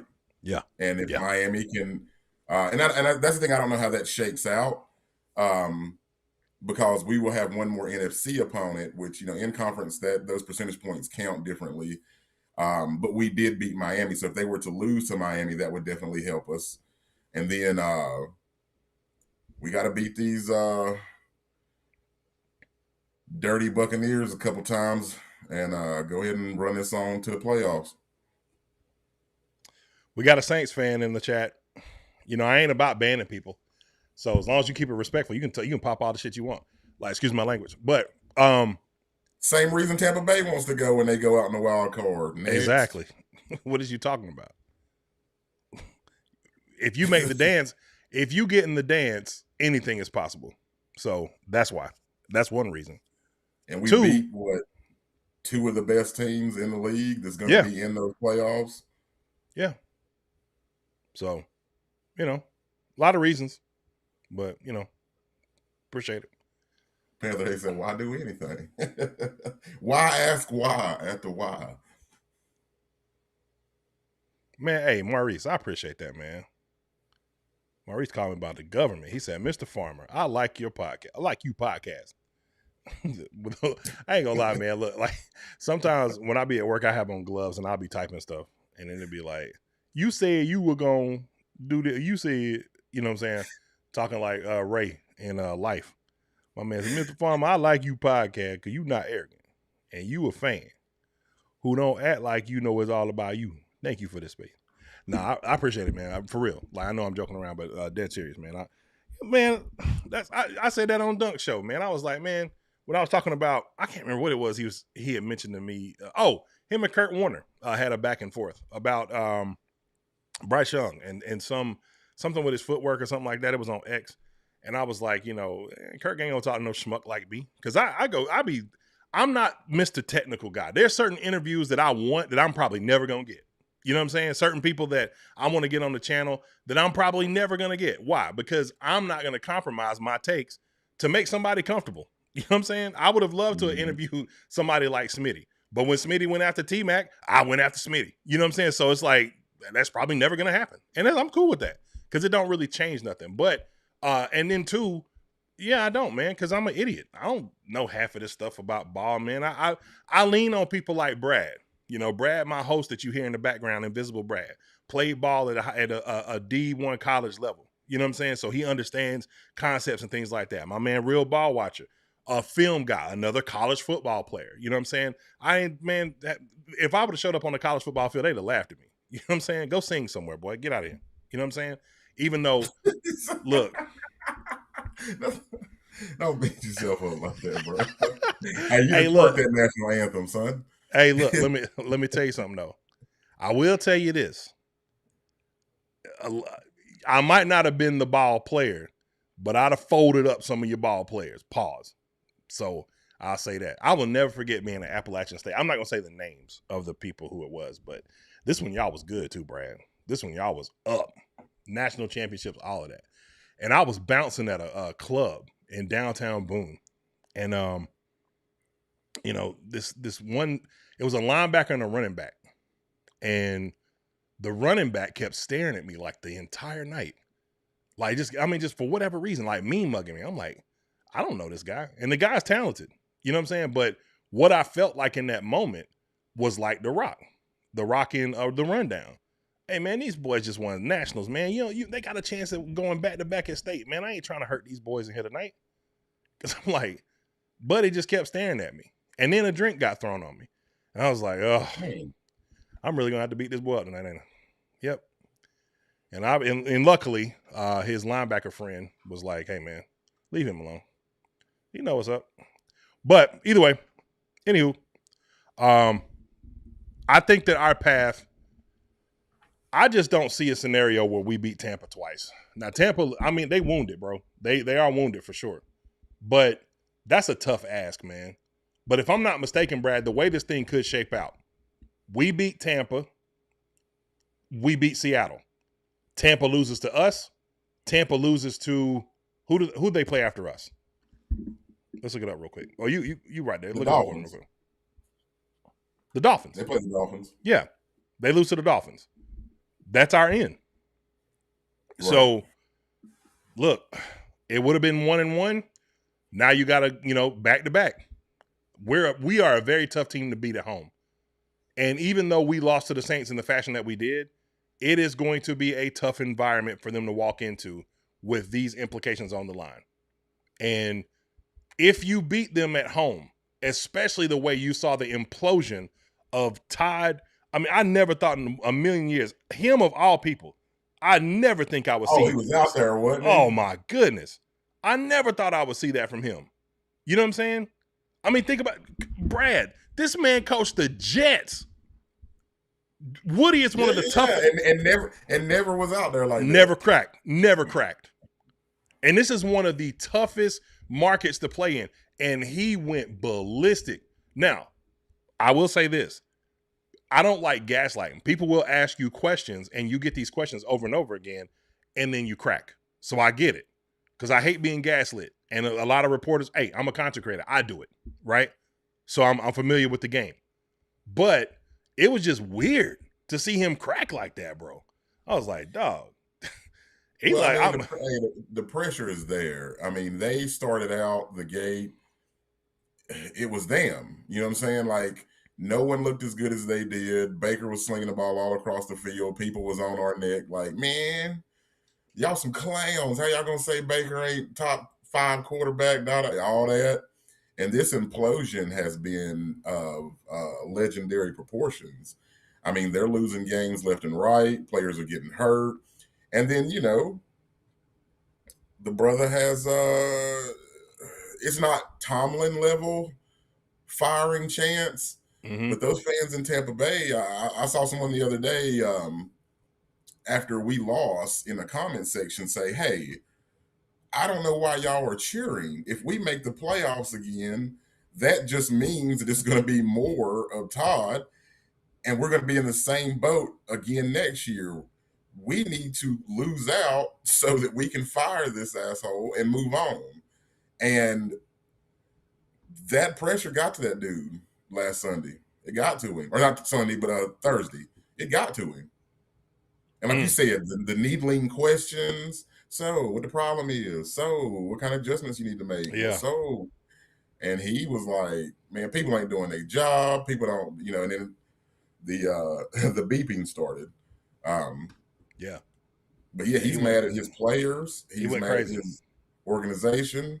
He's frustrated. And hey, can I quote my man Dennis Green?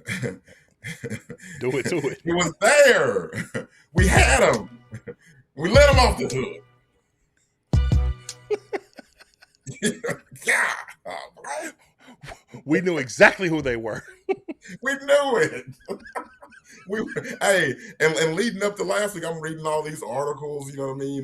Yeah. But now it's talking about the bye week and how they studied the Saints and seen all these different things they could take advantage of. Evero talking about how he didn't employ his defense in certain scenarios and how they were going to fix those things. Hey, so like I said, I don't delete people. If y'all want them gone, if you're a mod in the chat, you get them out of here. Because I don't delete people. It's free market over here. As long as you keep it respectful. I do got a question though. So let's put a wager on it. If we make the playoffs and we get to the playoffs and we win a wild card game, can I have a signed record of your vinyl? Who that records? What you got out there? I see the W right here. That's a Google avatar. So I appreciate that. What the music at? Let me get the signed vinyl, dog. He said they were closer to winning the Super Bowl than the Panthers, and it's like, but y'all aren't in the current playoff hunt. Isn't that crazy? But see, this is why I'm telling y'all, man. When I'm talking about the rivalry stuff, I can understand hearing this from Brad. I heard this from content creators talking about there ain't no rivalry. Are you crazy? Are you crazy? Really? Look at what my man said. And he just one of many people who probably could show up. That's why I'm not blocking him, because I want y'all to see it's real in the field. Like, yes, this is 100% a rivalry. Mm-hmm. A heated and hated one at that. He feel like I just mentioned earlier. What did I say earlier? I said what's the is it the NIT? The NIL, not the NIL, NIT? Oh, your National Invitational Tournament? That's what it is. Yes, the NIT. Okay.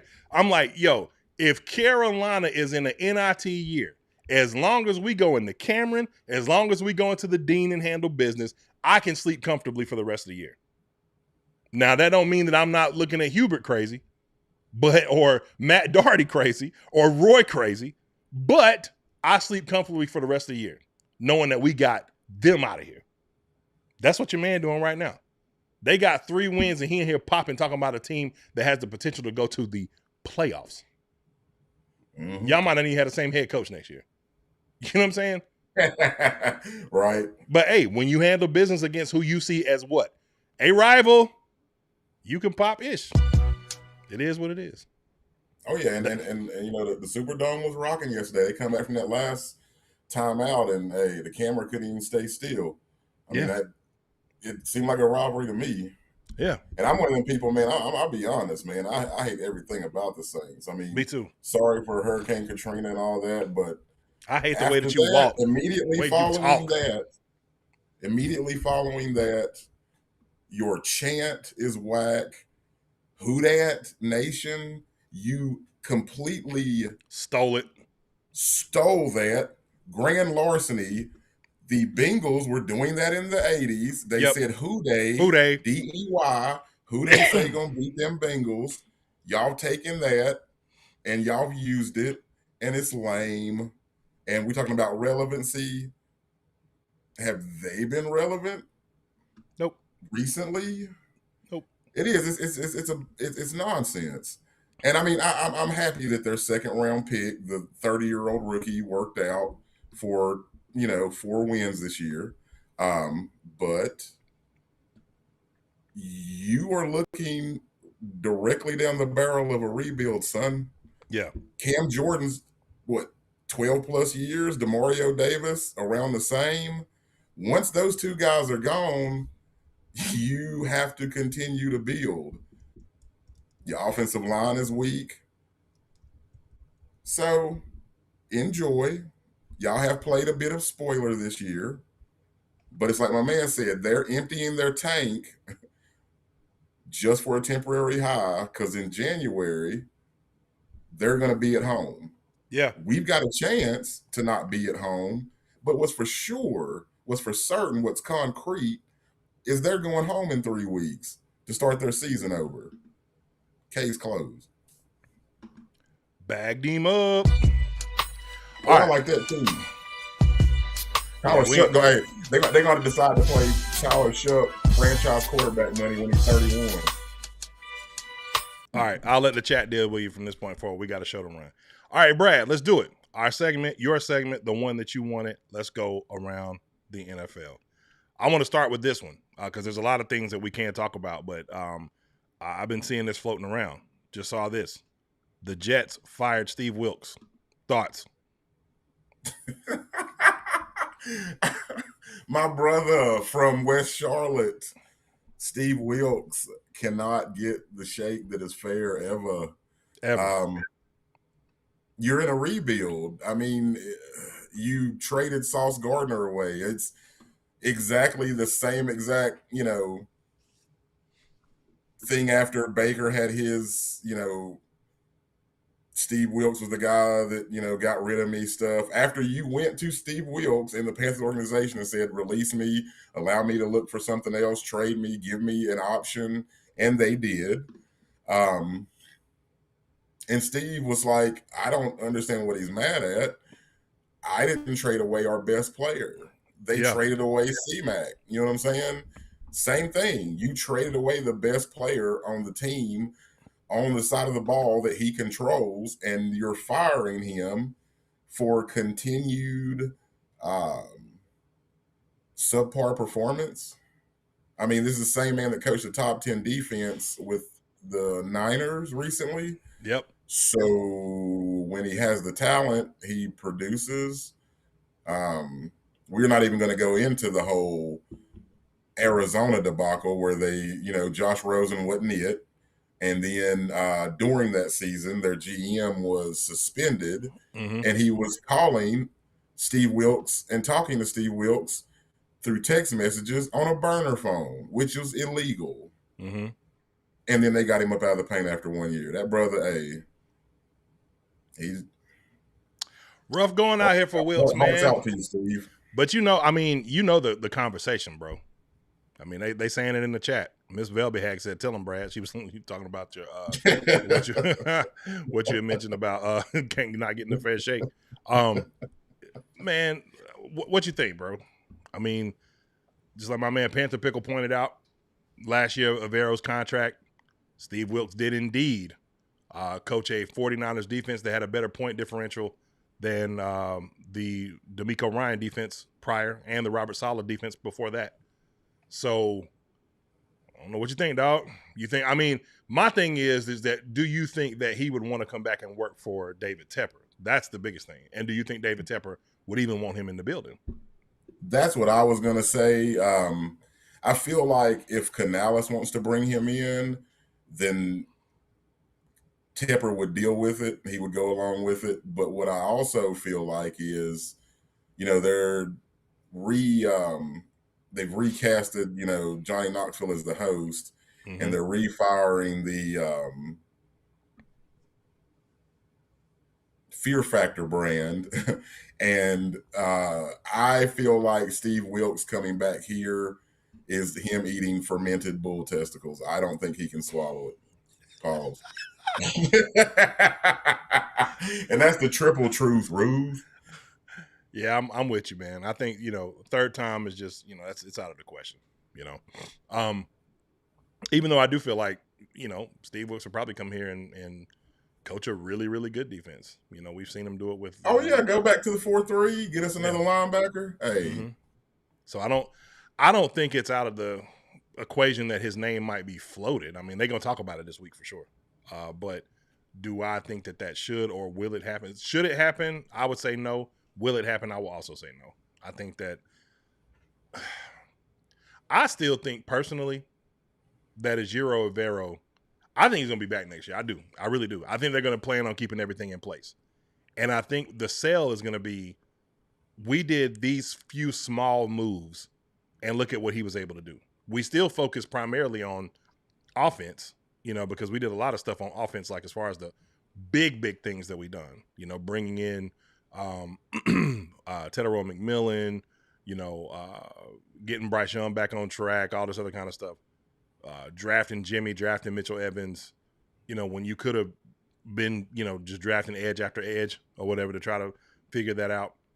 But I do think that if you're able to get a consistent pass rush, he could have a top 5 defense, you know? So I don't know that I would be so quick to run him out the door, because I do still think, in my opinion, I think this secondary has played well, all things considered, because most secondaries crumble underneath the non-consistent pressure factor. And this secondary has thrived. With J.C. Horn leading the league in double interceptions in multiple games. Mike Jackson being an interception leader in the league. Us being having super high coverage grades for some of these guys. And I think I'll tell you something else too. I think, Brad, yesterday Shal Smith-Wade got exposed a little bit, and I strongly believe that going into next season, his replacement might have been the guy that replaced him in his absence this year, in his injury absence, and that's Corey Thornton.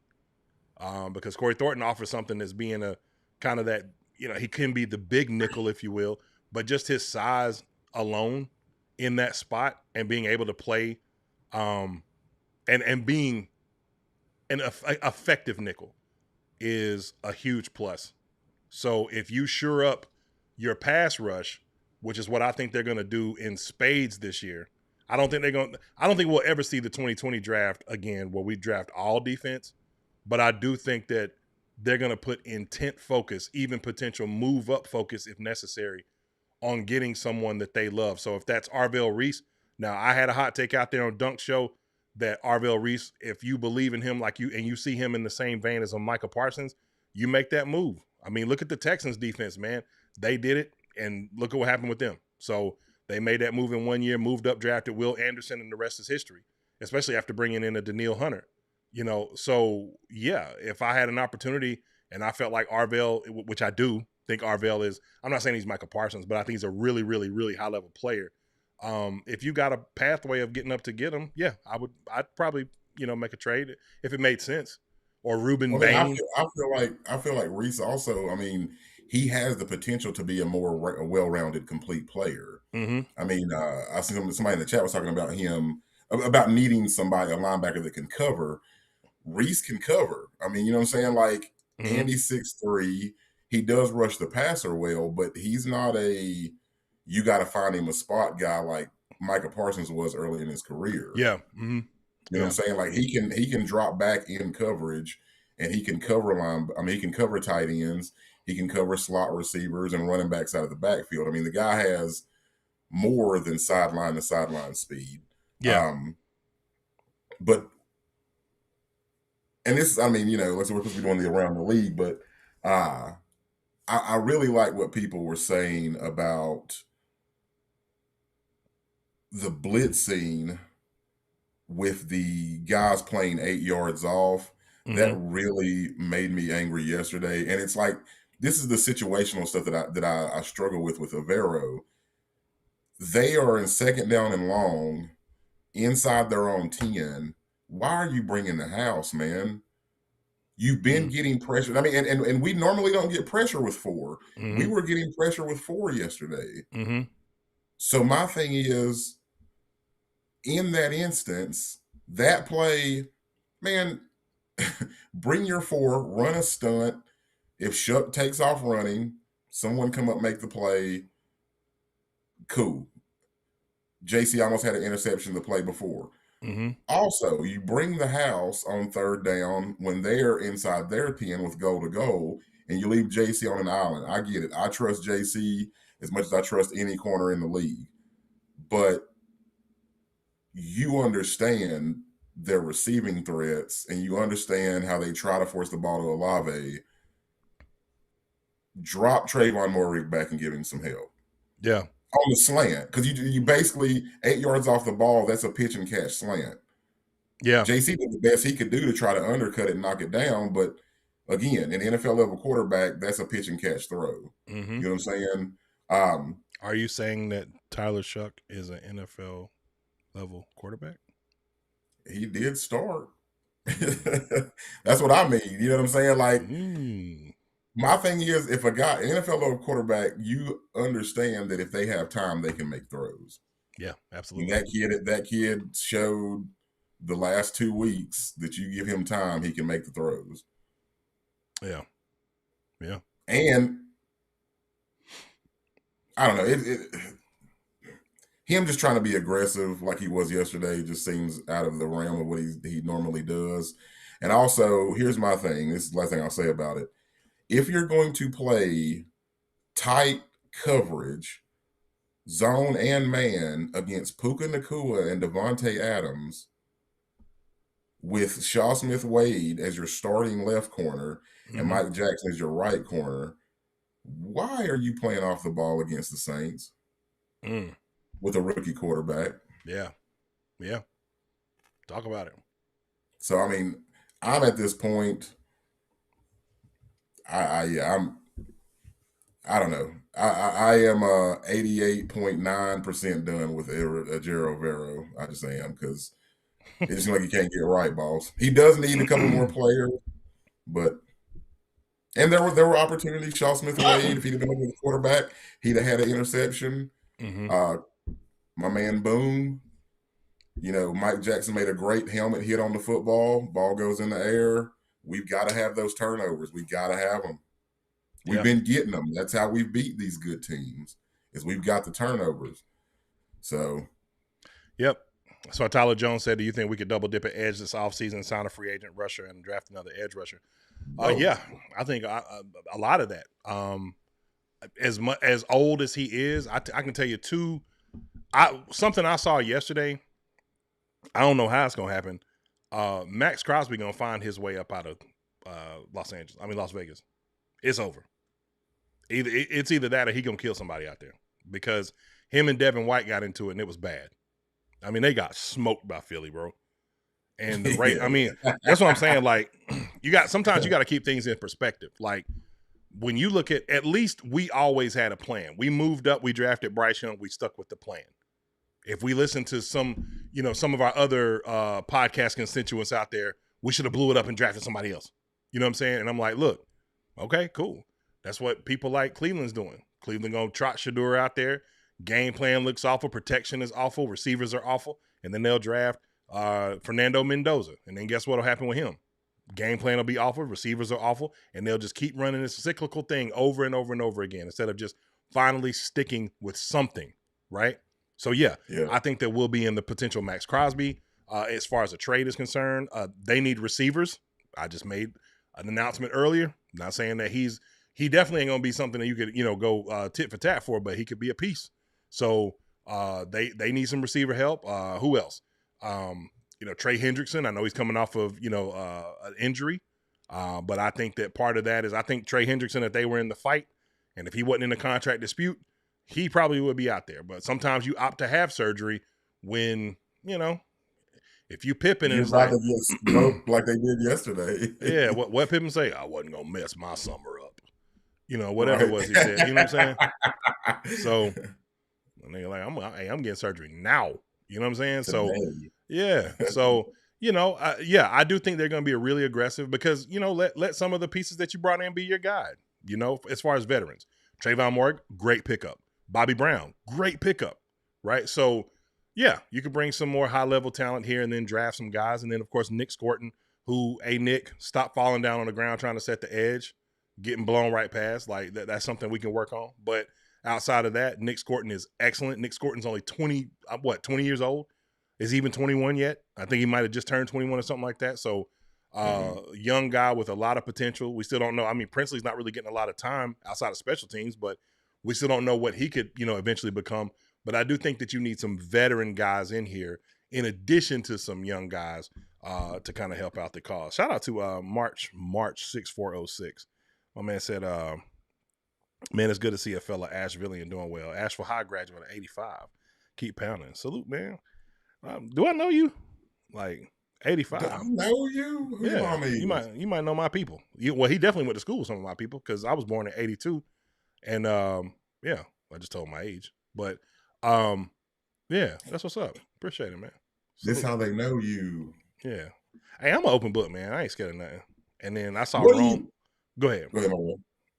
No, you go. What do you think about Princely's decline in snaps? I mean, it seemed like the kid was coming on, and then his defensive snaps have kind of fallen off. Well, as we talk about, because here's my thing: watching him specifically, setting the edge, making plays, turning guys back in. You know what I'm saying? Getting close on some, pressures. And then these last 3 games, I would say, and he was hurt earlier, so it's like he's been healthier, but all I've seen is 3 or 4 snaps here and there. And I wonder about that, seeing as we're down Robert Jones. Pat Jones. But yeah. Oh yeah, my blunder. No, you good. That's a great question. Maybe the veteran understanding of playbook from DJ Wanham that hadn't really. DJ Wanham has probably been. Dunk said it. He's the biggest disappointment. I didn't disagree with that. I guess I hadn't really thought about it enough, but yeah, he's been a grand disappointment, especially when you consider what he's done over the course of the last few years when healthy. I mean, even last year, man, when he came back off of the injury, man, he had 5 sacks in 6 games, something crazy. So, yeah. So I don't understand that. Yeah. Well, and this Gibson guy's been getting. And Gibson he was terrifying yesterday. He played really well. He did. But he was more of a veteran practice squad addition, and he's getting a lot of burn. Yeah. So, yeah, I think it's that. I think it's maybe he's just not ready. I don't know, Brad. I mean, I think it probably feels more like where he is in his development more than anything else. But the thing I love about Princely is an open book. Princely will tell you exactly how he feels. He does his live streaming, you know what I'm saying? And he ain't said nothing to suggest. And obviously you want to play it smart, but sometimes these guys who aren't afraid to say what they have to say will kind of give you small hints about how they feel. Right. And nothing that I've seen suggests that he feels a way about not getting any more than special team snaps. So I think it's probably just, hey, keep working and your time is coming, at least that's what we would hope. And shout out to my man Pickle. Pickle said, honestly, we wasn't ready to draft a quarterback when we traded up, but here we are. I agree with that. I do. I agree wholeheartedly with that. But again, here we are, and I'm glad that we are where we are. But the other thing, man, huge injury news around the NFL, man. Pat Mahomes, man, isn't that crazy? Did you see that, Brad? Well, and on top, it's like an insult to injury. You know what I mean? Literally. Because this is the first time in 10 years they haven't been in the playoffs, much less, how deep they've been going in the playoffs. They have to make some decisions in the offseason, man. I understand you've been able to hold on to Chris Jones, but this is one of those things, man. Travis Kelce's just not getting it done. He can't get open. He's slow. I remember Antonio Gates his last couple of years, and you've seen a lot of this, weird tendon injuries and then being real slow and, from where he was unguardable for years. They're going to have to beef up that offensive line, and they're going to have to make a decision. Me and you talked about it. Do they go and get the cheetah again? Do they go and draft another receiver? Do they go and get another? They've got to get another running back. Pacheco is 1 yard in a cloud of dust. And then on top of that, Xavier Worthy's a one-trick pony. Yeah. So they're going to have to make some moves definitely in the offseason. Yep. Yeah. Insane situation. Oh, man. I saw this in the NFL thing, but hey, Clemson, the radar should be up. DJ Lagway is in the transfer portal. You got options. And we ain't going to be relying on who Dabo go out and recruit because he love him. It's a different game now. There you go. Right in your lap. Yeah, it is. That's a fascinating situation for them. I'm reading this tweet by Trey Wingo. He said, Both Tom Brady and Patrick Mahomes won 3 Super Bowls early in their careers and then tore their ACLs in their 9th season with both teams missing the playoffs that year.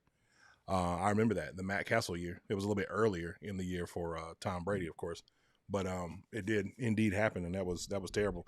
I thought they still won playoffs with Matt Castle. No, and they won 10. I think they won 10 or 11 games, but no, they missed the playoffs. Oh, so they won because I know they won over 10 games. Mm-hmm. Yeah, they sure did. Who in the heck was that good in their division or in that conference period? My goodness. Was that one of the Rex Ryan Jets years? Maybe.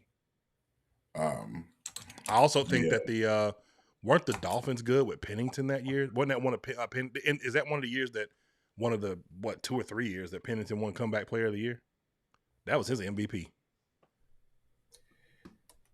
Tom Brady got hurt in 2008, tearing his ACL in Week 1 against the Kansas City Chiefs, which thrust backup Matt Castle in the starting role for the entire season. Castle, who hadn't started a game since high school, successfully led the New England Patriots to an 11-5 record, nearly making the playoffs, proving the team's resilience despite losing the reigning MVP. You know how insane it is. Think of the roster that you have, and this is what I'm talking about. Like whenever I make my points about Bryce Young, and I get into these arguments with people about Bryce Young, that's what I'm talking about. Think about now. Matt Castle went and got a deal from Kansas City after that, and they had a loaded roster. Man, they had this was the end of Priest into Jamal, the beginning of Jamal, Dwayne Bowe. They drafted Dexter McCluster from Ole Miss. Man, they had some dudes, man. This is when Tony Gonzalez was still there. Like, this was a squad. And, man, he just crapped the bed. He couldn't cut the mustard up in Kansas City. And a lot of that was because of their coaching and then their roster. And so if you have a situation like yesterday, you got to be able, we can dunk on guys like Dave Canales and Ejiro Evero, but this is part of the point that Todd Bowles was making in his press conference. Like, you got to have guys that really just step up to the plate. I mean, you said it, Brad. That I know the pass was a duck. We all heard it go by when it was thrown to T-Mac. I mean, I'm serious. You could hear it through the air. As soon as it came out of his hand, it was like this. And I'm like, my goodness. But you got to make that catch, man. You know what I'm saying? Like, maybe that was on the report. Maybe that was on the scouting report. Who knows? But that's a grab you got to make. Some pass rush. You got to close the deal. Nick Scorton, again, one of those, bent that got around the tackle and was right there to make the play. And what's his name? Tyler Shook slipped through his hands. Christian Roseboom, in a moment where he kind of shot. Oh no, excuse me, Trevin Moreg, shot the gap, ran right by the dude, the running back. It was Devin Neal. Devin Neal picked up a huge gain after that, right? But these are plays that you got to make. And that's what really, really high-level intellect and prepared teams do. And I do think that we are getting there. We are getting there. But in order for you to go to the next level to win in 11 games in a season where the greatest quarterback ever is out, that's the kind of roster you got to have to do it. So, definitely. And it's one of those things where it's like, this is the trajectory of a young team. You win games you shouldn't win. You lose games you shouldn't lose. But it's been a long time seeing it in real time. Mm-hmm. And the highs and the lows are hard. Yeah. Did you watch any of that New England and Buffalo game yesterday? Yeah, I watched probably fourth quarter. Drake May is going to be a superstar. Is a superstar. And look, Carolina product. Salute to Carolina. Yes, if you don't know, because you'll hear me talk about Dabo, and then you'll be like, well, what are you just talking about, the Tar Heels? So I am from North Carolina, as Marty mentioned in the chat. I'm from Asheville, North Carolina. But I moved to South Carolina in 2015, yes. And I have been a bandwagon fan of Clemson since I moved here. And I'm not afraid to admit that. Because I moved when Deshaun was the quarterback. And I was like, you know what? I don't have a college football team that I really like. I don't like North Carolina college football at all. And so, yeah, I'm going to be a bandwagon Clemson fan. And I've been one ever since. So, and I wear it proudly. But Yeah. So Drake May's gonna be really good, man. Josh Allen, to be down 21-0, and come back in that fashion was phenomenal. And I couldn't help but think in that moment, Brad, when they were down, I was like, man, you finally got a year, and this still could exist because Denver. If you ask me, that's your Super Bowl team out the AFC, man. Denver just looks insane right now. And if you're Josh Allen, you got to be pissed, man, because you're like, all right, this is my Peyton Manning year. This is the opportunity of a lifetime. Because didn't Peyton go to the Super Bowl and lose to the Saints? No, was it 08? Or it was the 09 season? Because the Saints won the Super Bowl in 09, right? Yes. And it was the Steelers. It was the Steelers and the 2009, 2010. Yes, Steelers and Cardinals, because that was we were the number one seed in the NFC that year. And then we, completely crapped the bed with the 6 turnover game. Yeah. 6 turnovers. Yeah. So, but man, this is your Manning opportunity.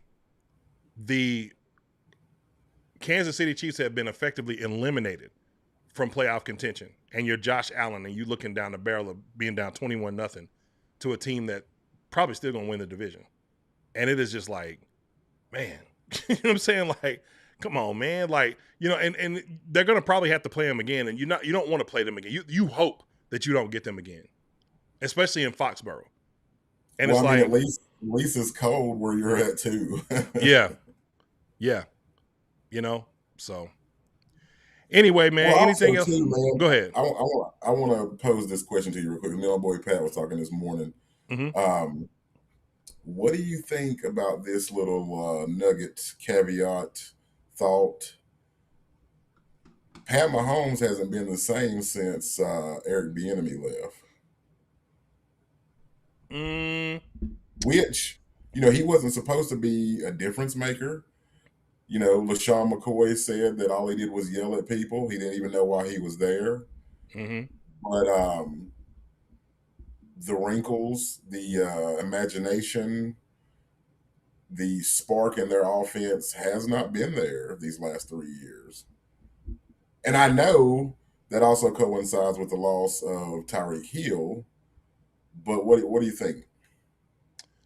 I would say the bigger loss is the losses in protection, because I do think that Travis Kelce is getting older, and I think that the Rashee Rice, not having him for those first 6 games and him getting back, kind of coming in and getting up to speed, like, he does a lot for them underneath that works out really well for, what Andy likes to do offensively. But I think the protection is the main thing, because like all quarterbacks, Pat, Tom, whoever, if you can get to them, you're going to knock off any game plan that they have. It don't matter who's calling it and what it is. And so I think that could Bieniemy maybe be, I would say that would be a point if he went somewhere else and had success. But outside of the Andy Reid tutelage, he hasn't, whether that was in college or even when he got to the pros. In Washington, he had an opportunity and that, and bombed. So, yeah, I mean, to me, I would say it's more protection than anything else. And shout out to Bieniemy, because here's what Bieniemy does that I think, and someone like LaShawn McCoy wouldn't like this. You are not going to put 2 alpha personalities in a room and they walk out good friends. Somebody's going to bend, and it ain't going to be Bieniemy. So, because you don't hear that from other people. So there's that too. And to me, he's just one of those guys that he's just a no-nonsense, hard-nosed, like, let's get it done kind of guy. And sometimes guys like Pat, who's a fired-up guy, no doubt, but Pat's so sure of himself, those type of things don't bother him. They probably enhance him. So if you want to say from that perspective, yeah, I would agree with you. But as it pertains to just the overall, I mean, you just watch their offense, man. It's lackluster, man. And a lot of it, like I said, and 2, they can't run the ball. If you can't run the ball, man, like, it don't matter who you are. A good running game is going to neutralize just about everything, which is why, I don't know that we're going to get. I know Robert Hunt's 21-day practice window was open back up. If we get Robert Hunt back, that's going to help out our running game tremendously. We need that. We need it. Corbs has done a great job, and salute to Corbs. Walter Payton Man of the Year, all that. But we need it. So, well, I mean, I felt I was disappointed. I would have rather seen Curran, man. Like, I don't know, the guy's just blocked better when he's been in. We've still been able to push the ball, but I get it. You start the guard who started in a Super Bowl win, so I understand. And he the Man of the Year. Yeah, I mean, it's I don't know, man. I just you get Big Bob back, and that's a freight train, moving mountains. You know what I'm saying? So now I don't know what that looks like coming off of injury, and I don't know if they might not even want to put Bob at risk. If we don't win next week, it don't even matter anyway. We don't win next week, and it's over. But who knows?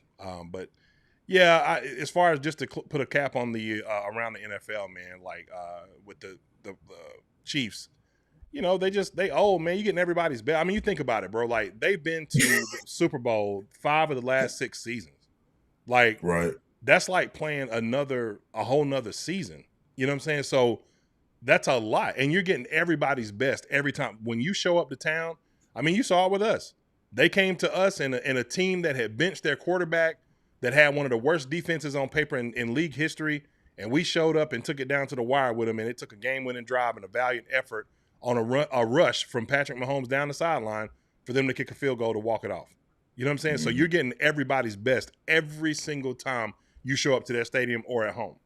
And then there's the weight of expectation, man. When you start being great, I mean, look, we're seeing it from on the smallest level here with us. Some of us are looking at this like, man, we're far ahead of schedule. I think there's more than one way to look at it. But then other people are looking like, nah, it's right there in front of us. If not now, when? So I mean, that weight of expectation is a real thing. And our team has not been one that has answered it, especially, when we played San Francisco, when we played this, previous game, when we played the game against the Saints. We have not answered the weight of expectation because the teams that we do answer for, we get the job done, or it looks more competitive. So you can tell that it is just we don't believe we really belong here. And guess what? I believe you do. So. Well, yes, I mean, as far as yesterday goes, my biggest thing is analytics.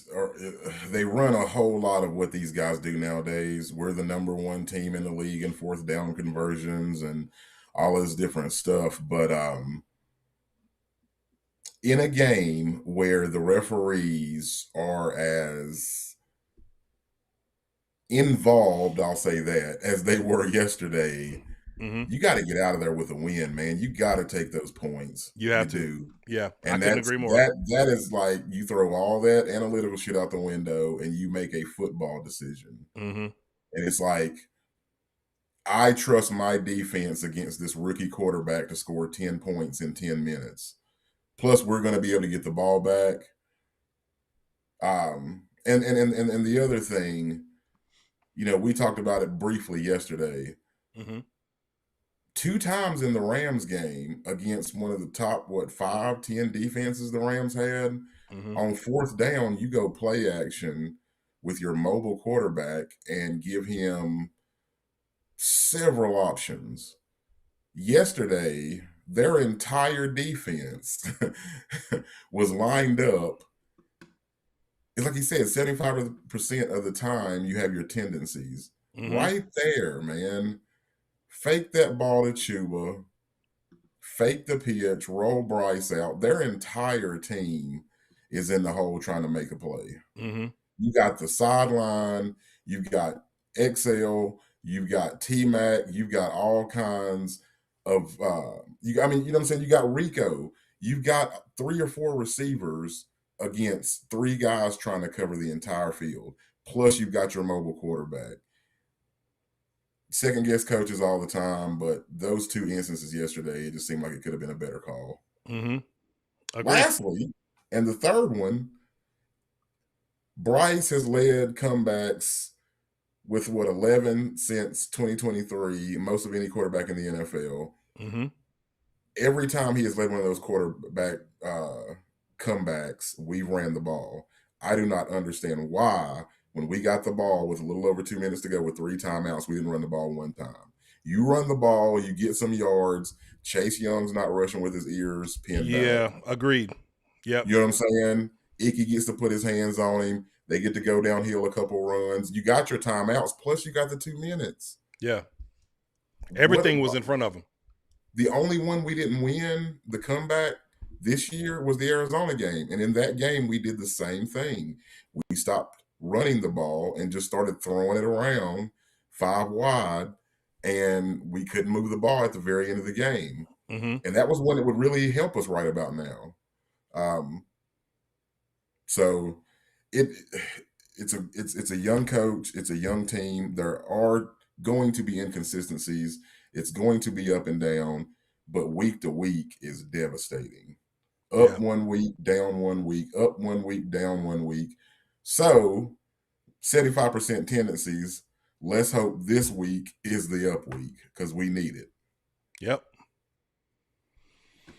So that's all we can hope for, y'all.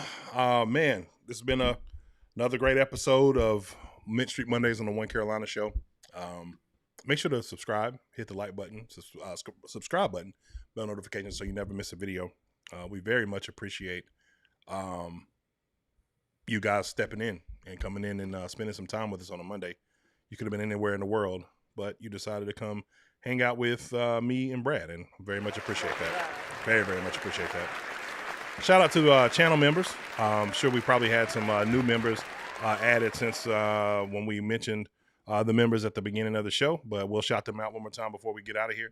And that is Geraldine Cook, Will Robinson, Richard Bowman, King Jermaine, King's Son, Nicole Ivory, Jay Issue, my man, Miss Douglas, Newbie 324, Dougie 124, Steve Hagler, Graham, and Mint. And I'm sure there's been more added to the fold who we will shout out the next time we coming around. Oh, I'm sorry. I was just reading something real quick. I thought this was a different type of comment. But anyway, if you want to join the channel, join the OC's The Original Catch. You can join for $1.99 per month. We'll start doing more channel member exclusives in the off season. Right now, we're just going to focus on what's in front of us because we are on a still playoff push. It's not all lost. All is not lost. I know it looks like that, y'all. It does.